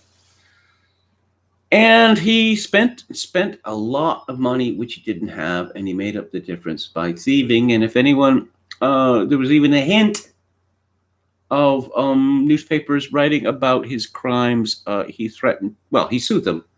And since he had so much money, or could draw on so much money, there was very little reported on him while he was alive. But of course, that's a typical situation in Britain. It didn't used to be a typical situation in the United States, but it is now too. You've seen a lot of detailed reporting on Joe Biden's incestuous, crackhead, corrupt son, Hunter Biden. No, you haven't. Have you? You would think that reporters would just be itching to get into this story because there's so much there and so much that we don't know yet. But no, they don't want to do that because, of course, Joe Biden, he's a statesman and he's going to save the United States from the wicked Trump. Okay, this is from the Mail. Ghislaine Maxwell, the former girlfriend of Jeffrey Epstein and alleged madam who is accused of procuring young girls for him, will be transferred from New Hampshire to New York to face child sex trafficking charges on Thursday. Hottest rumor of the week is that you remember that contretemps between Attorney General William Barr and this federal attorney who would not resign and had to be sacked from the Southern District of New York. Remember that? Well, this indictment comes from the Southern District of New York. And the rumor is that this fellow is Berman, I believe his name was. He was the one who was protecting Ghislaine Maxwell. That's the rumor. I cannot vouch for it. In a video-linked court appearance on Thursday, her attorneys, she was arrested in New Hampshire. Her attorneys agreed to have the case moved to the Southern District of New York, where she is being charged. A grand jury returned a sealed 6-count indictment against her on June 29th, almost a year after Epstein was charged. It accuses her of enticing underage girls to travel for sex actually having sex with them and Epstein, and later lying about it under oath in depositions when she was being sued by Virginia Giuffre Roberts, one of Epstein's accusers, who said she had sex with Prince Andrew when she was 17. Yes, this Ghislaine has been a mystery woman for the better part of 2 years, supposedly jetting around the globe, but then we were told that, nah, these were photoshopped pictures. We've all seen the pictures of her with Epstein and others. I guess Pizzagate's going to get a huge boost from this. And of course, the rumors about suicide are already flying. My favorite meme is, maybe you've seen it. It's up on my Twitter feed. Suicide hotline. How may I help you? The next panel, Hillary Clinton. I'd like to order one because we don't really believe that Jeffrey Epstein killed himself. Do we? Do we? Again from the Mail, what will Ghislaine tell the feds? Prince Andrew is bewildered over lack of response from U.S. justice officials as he and the royal family brace for new revelations after arrest of Jeffrey Epstein pimp Maxwell. Yeah, and there's a lawyer here. Is it Gloria Allred? I see that name or her daughter's name, and I'm thinking I don't want to read anymore because this woman is just a huckster. But I will tell you that going back to the 1980s, not that I've ever been much of a royal watcher, but I've been hearing these stories about Prince Andrew from the 1980s. That Prince Andrew was notorious for being in a room with, I don't know, young women or fairly young women, reasonably attractive women, and saying, braying, does anyone want to have sex with me? Just every time, over and over and over again. I'm a prince, and I guess it works for him, as dog-faced as he is. Okay, one last thing before I get to the book club. I forgot this yesterday, and it was the cherry on the cake, and I can't imagine how I forgot it because, I read a lot of crazy things because of, what I do here. But this is one of the craziest things I've ever come across. It's from the Toronto Star, and it's from Shri Paradkar, who's an old favorite of this live stream, and it appeared on June the 28th. Shri Paradkar is an Indian, of course, a high caste Indian, who wrote this cri de coeur a few years ago that she had never understood that she was not white until she moved to Canada. Oh, poor lady, poor lady. She didn't move to Canada originally, though. After completing university in India, she moved to Singapore and worked several years there. And I guess, she was country shopping and Singapore wasn't sufficient. So she came to Canada to steal a joke from the great Oscar Levant. Their loss is our loss. And this is a woman who writes about racial equity. It's the same woman who appears in public wearing a caste mark. And she is one of the premier scourges of white people. Didn't she know that Canada was a white country when she came here? It's really an Indian country, though, isn't it? No, wait. Too reductive. It's really a black country. Dear brown people, I'm about to wash some dirty linen in public. Consider this an overdue act of tough love. A South Asian man wrote me an email recently about my columns on the Peel District School Board. I've not seen you focus as much on the South Asian students in that board as you have on the black students, he wrote. He grew up in Peel, where he said South Asians face bigotry at the hands of white teachers and students and hostility at the hands of black students. Ooh. Kind of a Scylla and Charybdis thing. Most of the South Asian students he grew up with worked hard, persevered, and are very successful despite their working class roots, he wrote. Okay, what about us? He's saying. The letter sent in late April expressed commonly held views among South Asians, the myth of the model minority, or the false perception of universal success among brown people. an ahistorical view of anti-black racism. Yeah, there weren't any in my country until the 1970s. There weren't any. And racist ideas about black family structures. And we're surprised black people don't trust us. Again, I'm going to watch some dirty linen in public. Tough love. 2 years ago, when I called out various forms of discrimination within South Asian communities in a keynote for the Council of Agencies Serving South Asians, I was a minority voice within a minority. While many in the audience were supportive, we all knew there simply wasn't a widespread movement to hold the anti-blackness within to account. That is changing.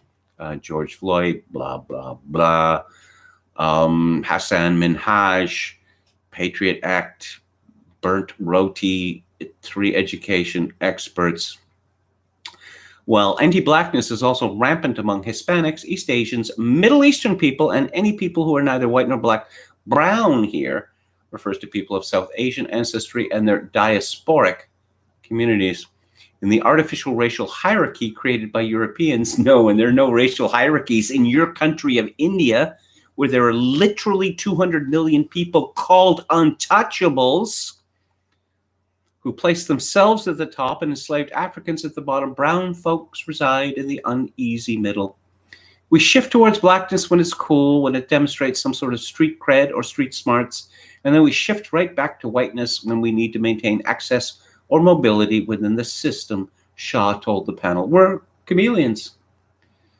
Oh, yes, and she talks about, as architects, participants of a caste system that in practice transcends religion, we inherently understand hierarchies. Our own vitriolic colorism, further cemented by waves of colonization, means we'd rather kiss the ring of whiteness than be associated with blackness, but not our Shri. Shri. What a perfect name for such a woman. So, in effect, that this woman is saying that she's more black than the blacks. She's throwing her own people under the bus because they do not love black people enough. The fact that many of them complain that their children are abused or beaten up in schools by blacks, that can only be racism. Let's see, how does she conclude? There is yet another steep cost for brown folks in the white man's game. When we look down upon dark skin, view it as inferior, we implicitly accept our inferiority to whiteness. That's the most cruel cut we could inflict on ourselves. It makes anti-blackness among brown folks the ultimate act of self-hate, one that all the fair and lovely cream in the world cannot erase. So among Indians, among South Asians, anti-blackness is the ultimate act of self-hate. No, I think that Shri Paradkar is actually guilty of the ultimate act of self-hate. I am going to step out for a moment. I will be back in about 90 seconds. You'll forgive me. It's my birthday, you know.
I'm just going to make myself another drink here. And again, that shouldn't take too long. Some more of this delicious yet dry Tio Pepe. And 1-to-1 ratio with the mineral water. There we go. And now we are going to talk about Theater Thursday. Our movie this week is a German movie called The Lives of Others. And it is about the DDR, East Germany, and specifically about the Stasi, the secret police, and the hold that it had over the people who lived in East Germany. It's a curious thing, considering how long communism lasted for in the West, how many hundreds of millions of people were affected by it, the many and often grotesque crimes of communism, the fact that communism penetrated as far as Berlin itself and Prague, say. And, many of the, major European cities became communist cities, Bucharest and Budapest, but very little in terms of movies about this. Very little indeed. Why might that be? I mean, it's a fascinating subject. Why are there, approximately, 4,000 films about National Socialism and Hitler, and I may be underestimating that, and there are very few about communism? Well, it's fairly obvious, actually, because our elite, they rather liked communism.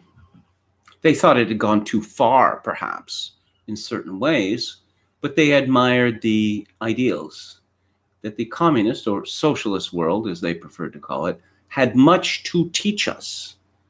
They kept telling us. And you see, the way socialist economics was superior to capitalist economics, and of course they were going to surpass us sometime in the 21st century. Of course, it was all gone by 1991, which left the fellow travelers, the calm simps, or just the well-disposed liberals in the West. It left them rather embarrassed, quite embarrassed, actually, with egg on their face, one might say.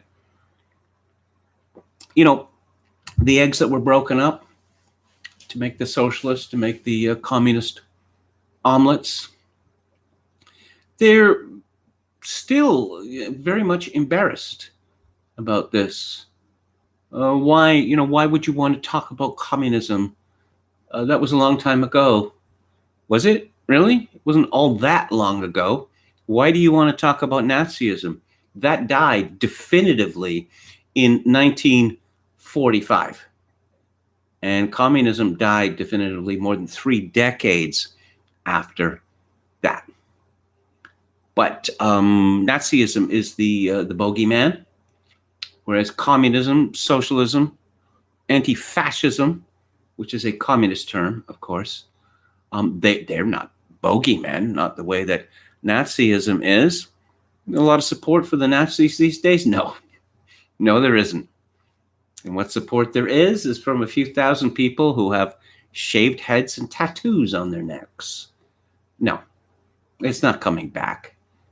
Is socialism going to come back? I don't know.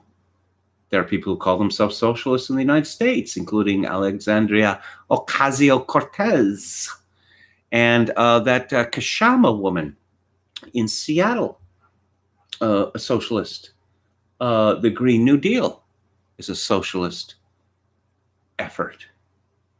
And what we see on the streets of America looks very much like a communist operation. But again, it's passe talk about communism. It's embarrassing, actually, and that's why we don't have very many movies about it. This movie is directed by a man called Florian Henkel von Donnerschmack, and he is a Graf, or a count.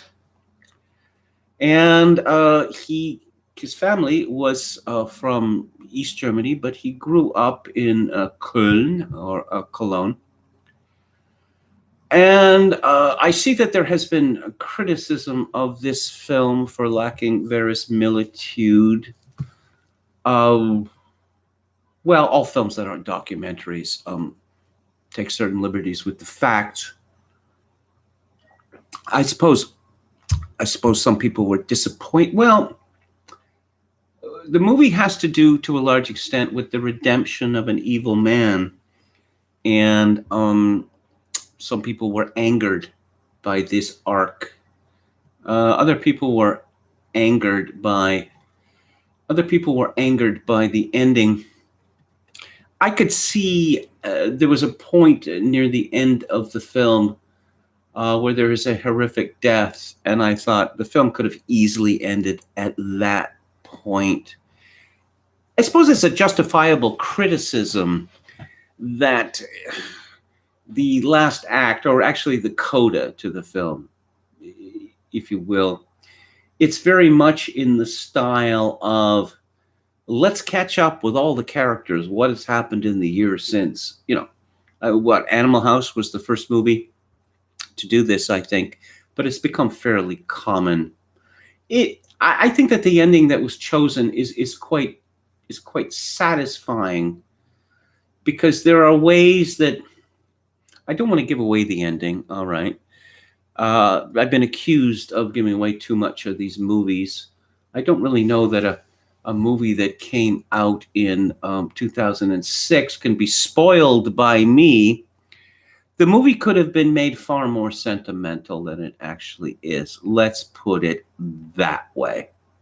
And there could have been a grand reunion, and there could have been, oh, well, yes, you have suffered, and I will make it up to you, with money, say, because I've got money now. We don't have any of that, and I appreciate that. The film begins with an excellent set piece. It is about, we see the Stasi, that's the secret police, the East German secret police. Hauptmann Gerd Wiesler, and he's teaching a class. He's teaching a class on how to be a sneak, how to be a creep, how to get people to confess. And I suppose this film has also been criticized for sugarcoating the techniques of the Stasi. I'm not an expert in this. They were very good at what they did. And for most people, keeping someone up for 48 hours, constant questioning, the same questions over and over again, most people are going to break at that point, along with the threats that come with the questions. That, you can have a little punishment, or we can send you away forever. And, oh, by the way, we'll arrest your wife, and we will seize your children, and they'll grow up in foster homes, and you will never see them again. But there's a study of technique here that reminded me of the Battle of Algiers. That torture, it only works when you know what you're doing, when you know about the mindset of the people that you are torturing, when you know about the culture of the people that you are torturing. And curious thing, after there was a revival of the Battle of Algiers in the 2000s, as if people thought that it was a great endorsement of torture. This was in America amongst the neoconservatives. It's amusing and also enraging, but again, the neocons never understood you can only make torture work by becoming an expert torturer, which plays havoc with one's soul, assuming that neoconservatives have souls. I've had my doubts. We see Ulrich Mühe who is absolutely excellent as Wiesler. It's a really compelling performance because it is so economical, because there are no grand gestures. His facial expressions are very, very controlled. Everything about him is very, very controlled. And when you get a performance as controlled as that one, then you see the power of gesture, of changes in facial expression, and they are much more noticeable, because you've got, you're not looking at someone who's gurning on the screen, going through emotional agonies expressed in his face and his gestures and twisting himself up in pain. No, there's none of that. There's none of that at all. And I suppose one also has to congratulate Donnersmarck for that as well. This is, again, although the acting is very restrained, but of course, the DDR was a very restrained society. I mean, they're Germans to begin with, and then they're, communist Germans. And so, but I was really struck by the attention to detail in this film. The plotting is excellent, and there are many, how would I say, landmines that are laid that go off later in the film. And it does not seem contrived in any way. But he's talking to his class, and he says, do you notice anything about the answers being given by the man that we're torturing? And one of the brighter students says, yes. He says the same thing every time. And the Hauptmann says, yes, this is the point. It says people who are innocent, they play with the truth because they're remembering things all the time.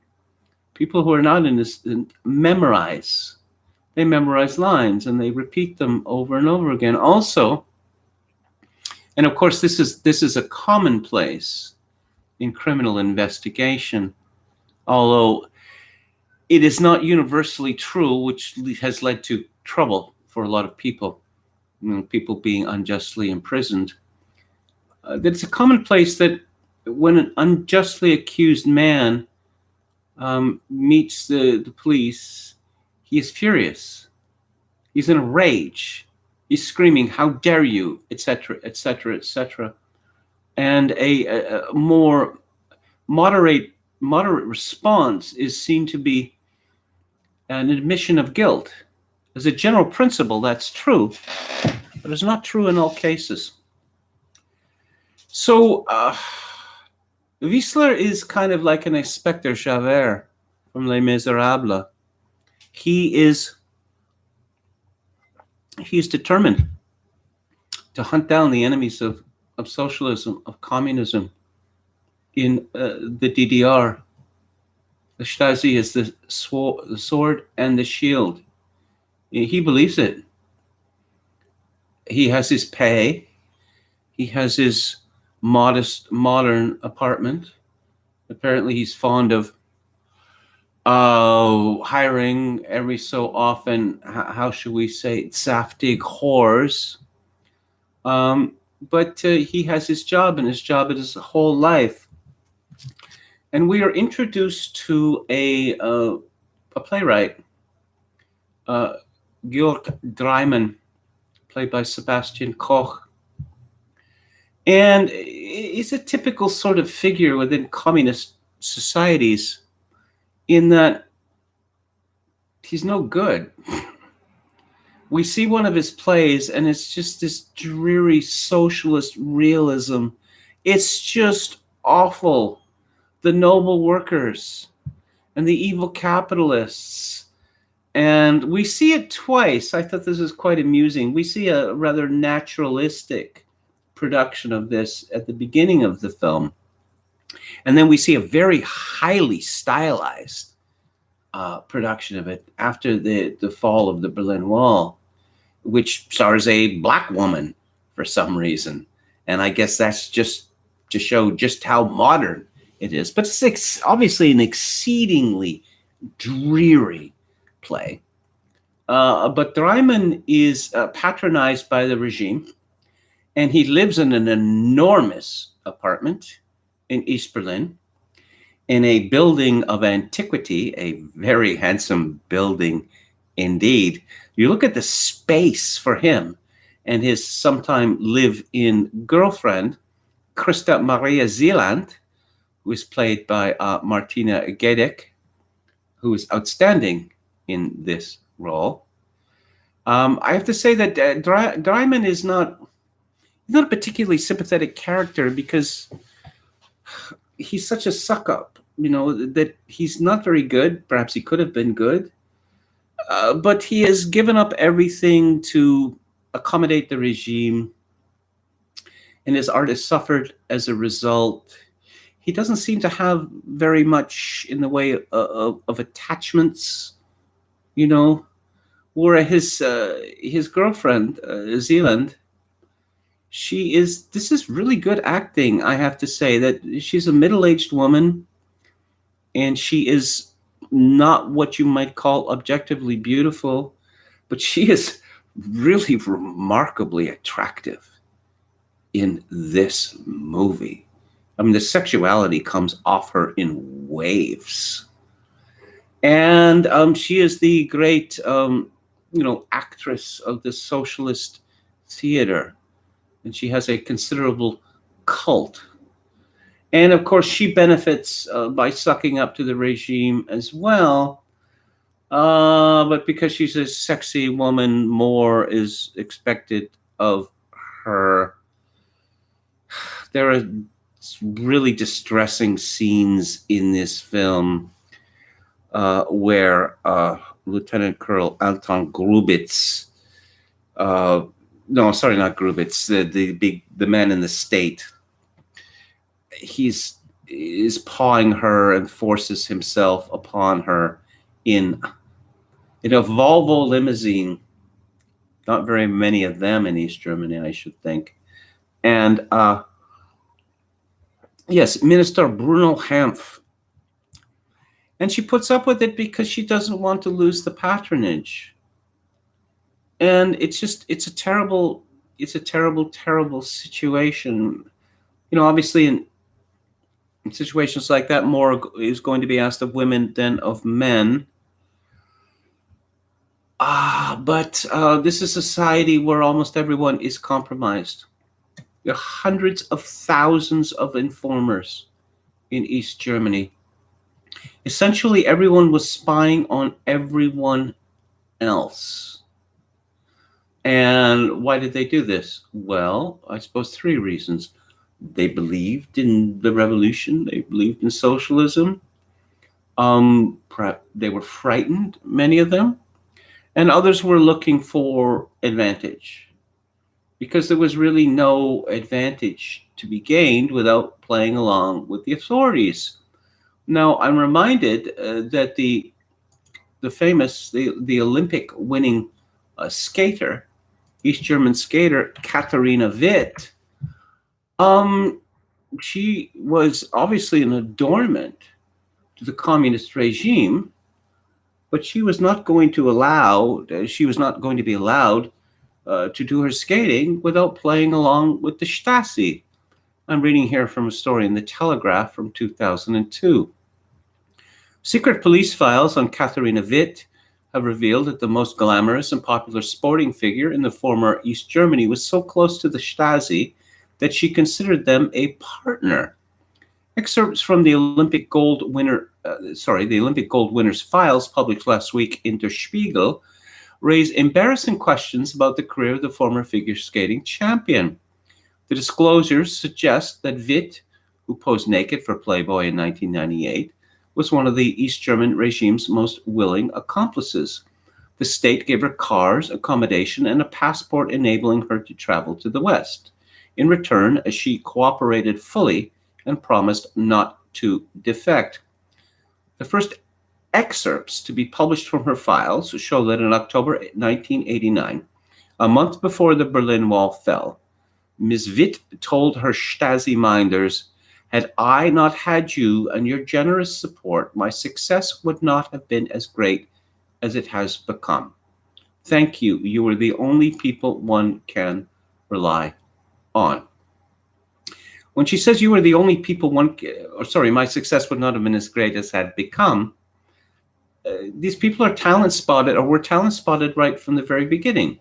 And if they didn't play along with the Stasi, their careers ended. As simple than that. You might ask, this woman won 2 Olympic gold medals. She won 6 consecutive European gold medals. Well, East Germany and the communist countries generally were factories dedicated to the production of athletes. So, okay, so Vic won't play along. We'll find someone else. I mean, I just remember, reading about the Soviet Union when it dominated in chess. There were all of these great Soviet chess players who were not allowed to get near to the top, who were being kept under, and presumably because they weren't playing along, or there was a cloud, over their heads because they were Estonian or Latvian or whatever. There's no shortage of talent in these countries, and to get along, you've got to go along. It was that simple, really. So this fellow Wiesler, he goes to this terrible socialist realist play that is written by Dreiman, and that stars Zealand. And he thinks that something is up with the playwright, with Dreiman, And he's very good at this sort of thing because there is something up with Dreiman. Dreiman is in a rather ambivalent position with the artistry of East Germany. Because on the one hand, he is a suck-up who has been rewarded handsomely for writing these dreary plays. On the other hand, he has friends who are dangerous, and he does not shun these people, and he gives them the impression that he is on their side. Well, what can he do for them? He approaches the minister about a fine director, Yerska. And Yerska has been blacklisted. No, don't say that word, blacklisted. There's no blacklisting in East Germany. And there's a painful scene when there's a party, a 40th birthday celebration for Dreiman. And Yerska shows up and everyone is avoiding him because he's shy of them because he's been blacklisted. They're shy of him because he's been blacklisted. He's considered to be, in that circle, the greatest theatrical director in East Germany, but he can't find work. And everyone's trying to find their level of collaboration. How much collaboration am I willing to do? Now, obviously, if you're like Katharina Witt or even like Georg Dreiman, there has to be a lot of collaboration because, I'll go back to his apartment. That was a really fabulous pad he was living in there. And there was only him. Well, he has his, Zealand, who is there and is not there. She seems a bit of a free spirit, one might say. Yerska commits suicide. And before that, at the party, it turns out that Yerska was a musician as well. And he had written a sonata for piano called Sonata vom guten Menschen, Sonata for a Good Man. And a criticism I have of the movie, Dreiman he's knocked for 6 by Yerska's suicide, and he hasn't looked at this piece of music, and then he plinks along on his piano along with the orchestral score. It seemed a little kitschy to me. It's a small criticism, but there it is. So Dryman, he's going to become a man of action. He's going to do something. He starts doing research, and he discovers something that's quite profound, which is that the German authorities have stopped for some years compiling statistics on suicide, because it appears that amongst the European nations, East Germany, or countries rather, East Germany has the second highest rate after Hungary. Hungary is a weird story in this respect. It's a big subject. I won't go into it now. But Hungary apparently has always been near the top for reasons I don't really understand. So Dryman has contacts in the West, and so he is going to have a piece published there in Der Spiegel. Now, what he doesn't know is, and I suppose this is very good of the film, that he's a good boy. Dryman is a good boy, he never pushes too far. And, oh no, I'm clean. My apartment is clean. His apartment is not clean. Not at all. That Wiesler has, it's the full program, as they say. There are cameras everywhere. There are microphones everywhere, even in the toilet. There is no privacy in this. But, you see people like Dryman, they tend to become arrogant. And they tend to very naive, because, the Stasi knows. The Stasi knows that I'm not a threat. Well, how do they know that? How do they know that? You are conspiring with West Germans here to have an anonymous article published in Der Spiegel.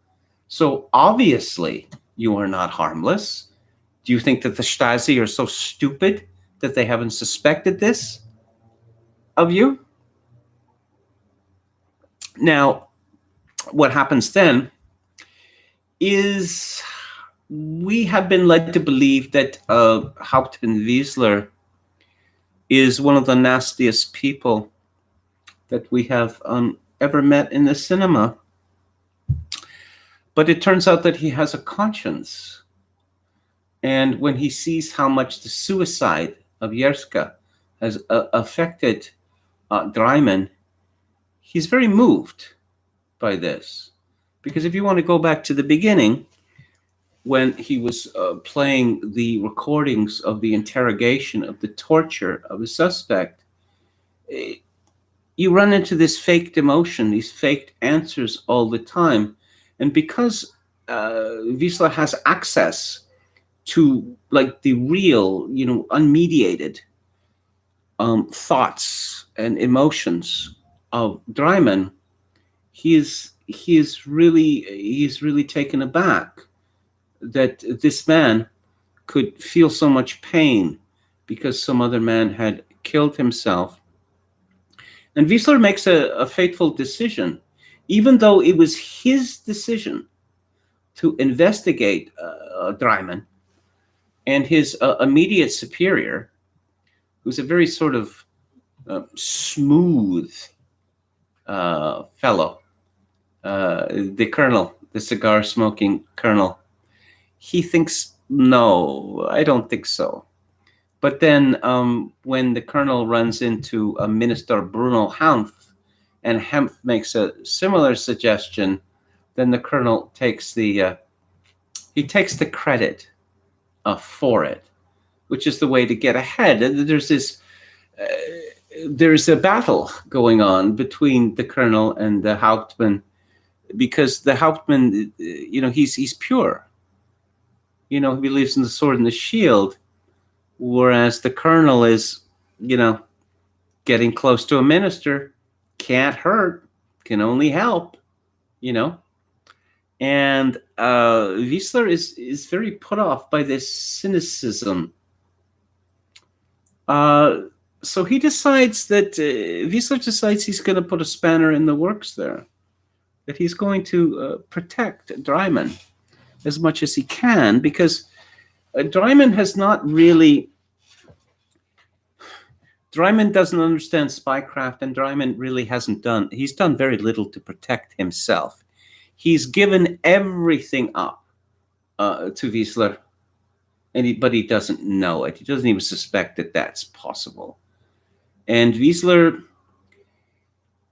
for whatever reason, decides that he is going to do what he can to protect him. But there are other forces in motion, such as, well, cherchez la femme.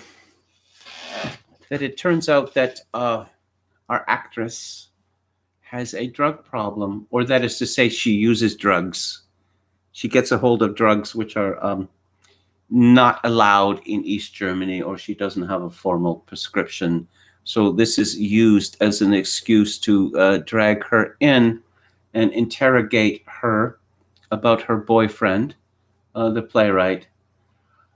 She put herself in this position because Dryman had found out. Well, he found out because Wiesler had put him onto this. That when you see a Volvo limousine at your front door, and you see your girlfriend come out of this Volvo limousine, it's not very hard to put two and two together. And Dryman begs Zealand not to prostitute herself in this way anymore, and she agrees not to. Of course, she folds very quickly when she's dragged in for interrogation. And she spills everything. There's a surprise there, a big surprise, which I won't spoil for you. I will say that she dies. And Dryman is devastated by this. And Dryman survives. He survives to put on his terrible social realist plays. But everyone else is, he gets off best of everyone, really. Because not long after all of this happens, the Berlin Wall falls. And the Stasi sort of, withers away. The Staat was supposed to, under Marxism. I like this film a lot, and it was particularly powerful watching it, yesterday, considering the way we live now. We have a situation where, consider what it was like in East Germany, that people cooperated with the Stasi for the three reasons that I mentioned earlier. But now we have all these amateur Stasi, these freelance Stasi, Canada, the United States, Britain, and elsewhere. And what do they get out of it? It's not like they're scared to do it. It's not like they're going to gain advantage from it. They're doing it out of pure vitriol, out of pure hatred, which suggests to me that the society that we live in now is worse than that of the DDR. It is, if you consider the amount of malice in society, if you consider the amount of damage that malice can cause, this would make you tremble for the fate of humanity. And that is what we are going through now. You may have heard of Pavel Morozov, little Pavlik, who informed on his parents in the Soviet Union in the 1930s. He became a national hero for squealing on his parents and sending them to the gulags or to their death.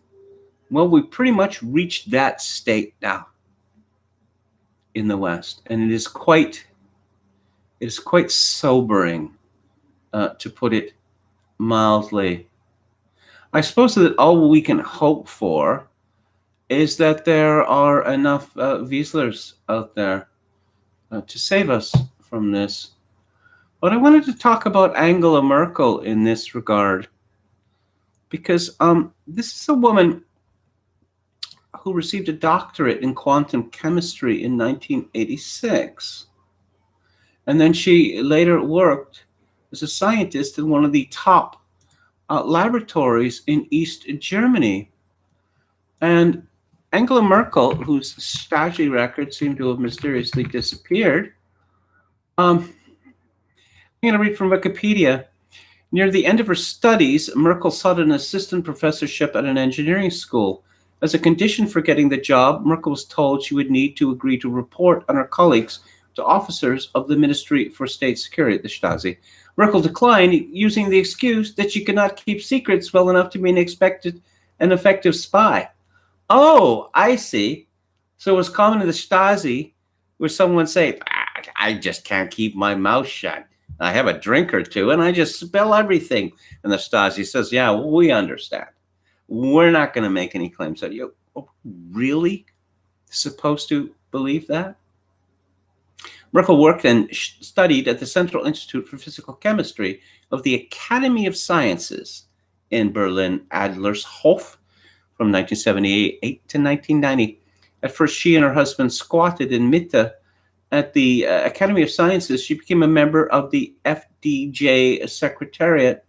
According to her former colleagues, she openly propagated Marxism as the Secretary for Agitation and Propaganda.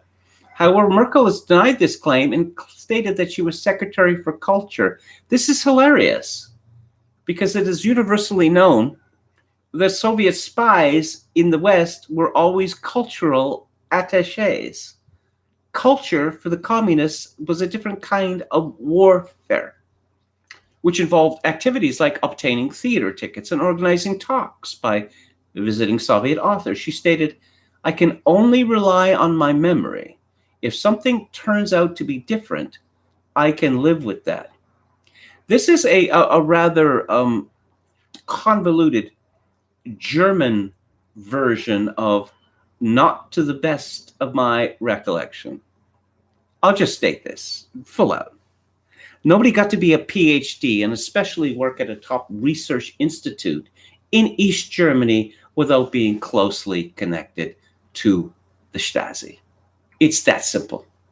It's not possible for this to have happened otherwise. Leave aside the fact that Merkel's father, Red Kasner, was a Lutheran pastor who moved from west to east to better serve the revolution. And she was Angela Merkel was always a woman with her eyes on the prize, you know. It's remarkable how someone of her age who'd never been involved in politics before, suddenly after the wall comes down, she seems to be very, very well placed. Now, I thought she was a scientist. I thought she was some sort of egghead. How does something like this happen? Well, I'll tell you how it happens. It's because we see this everywhere in Eastern Europe after 1989. We see a calculated retreat by the communists and them reinventing themselves as social democrats, or most remarkably, in Angela Merkel's case, inventing herself as a Christian Democrat.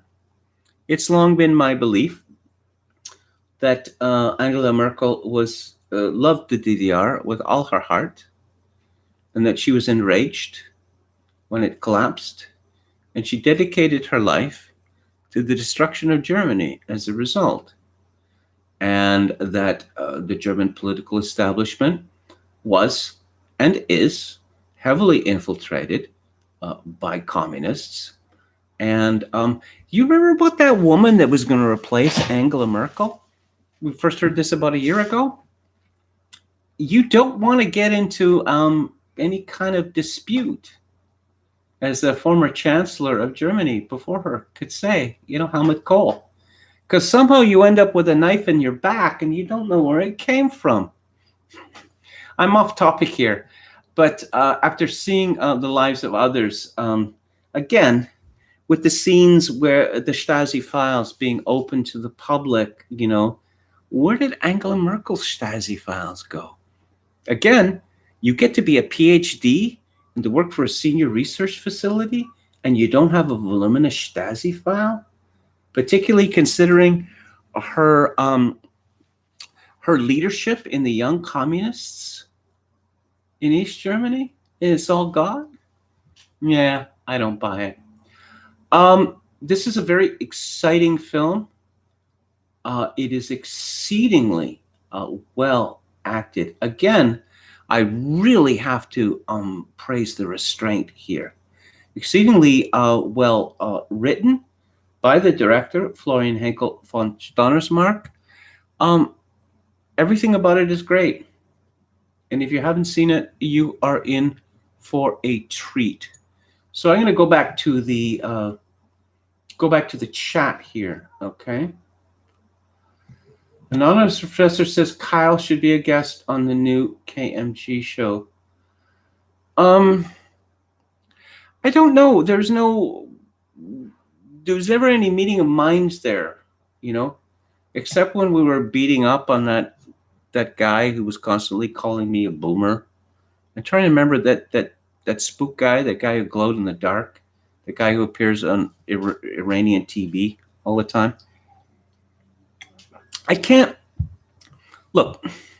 I don't argue with libertarians. I don't argue with black people, and I don't argue with women.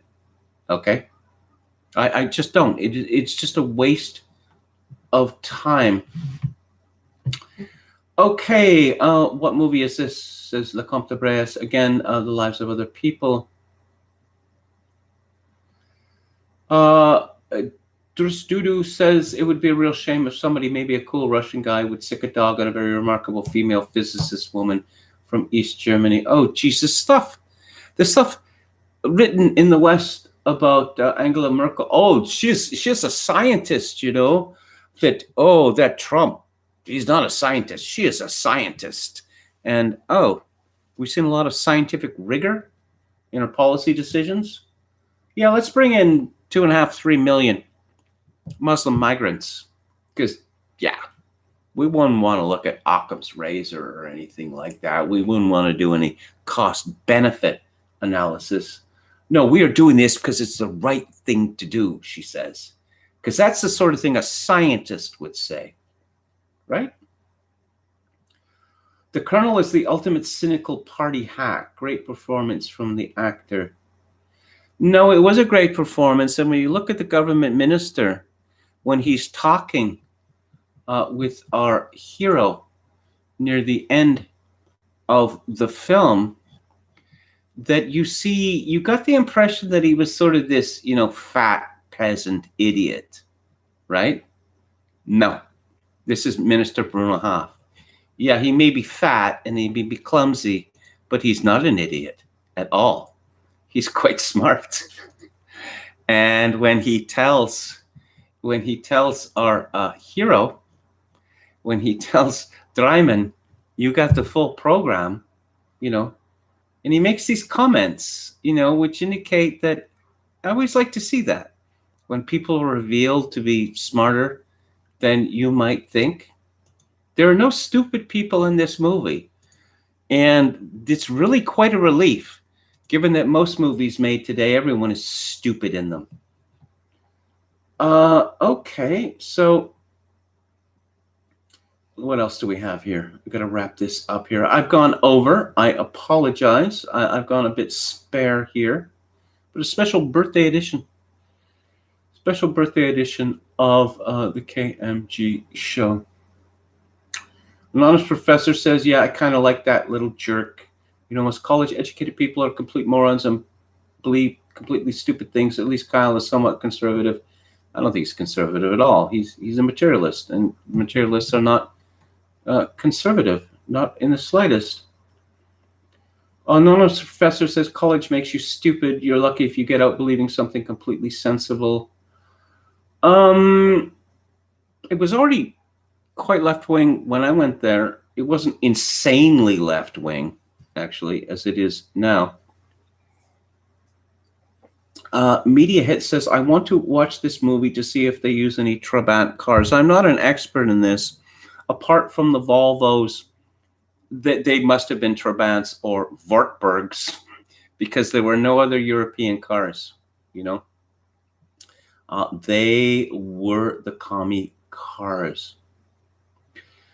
Okay, the Trabant is to East Germany, what the Beetle car is to West Germany. No, interesting, you know, when I was talking about the Decalogue last week, that again, the Decalogue, the people whose lives that we see were overwhelmingly upper class. I mean, high class, you know, foreign stereo equipment and the like. And again, in this film, the people that we see are all near the top of society, except there was that visit to that low tavern there. That was the, I suppose, the only really hint we got of what life was like for most Germans under communism. Josh Randall says, never seek or accept counsel from women. My father to me his teenage self. Yeah. Well, Nora, I could put it as Kingsley Amis once said, one of my great heroes, as you probably know,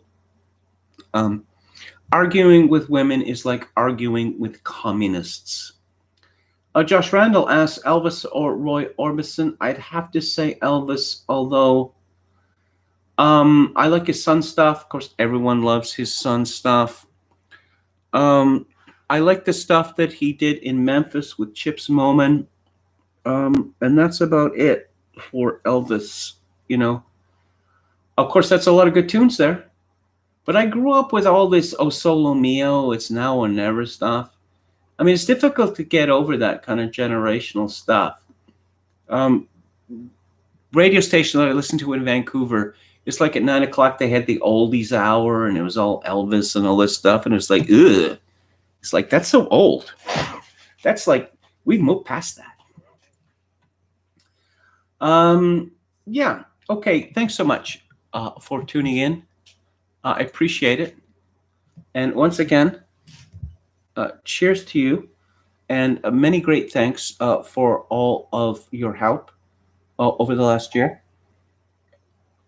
I will be back on the air tomorrow.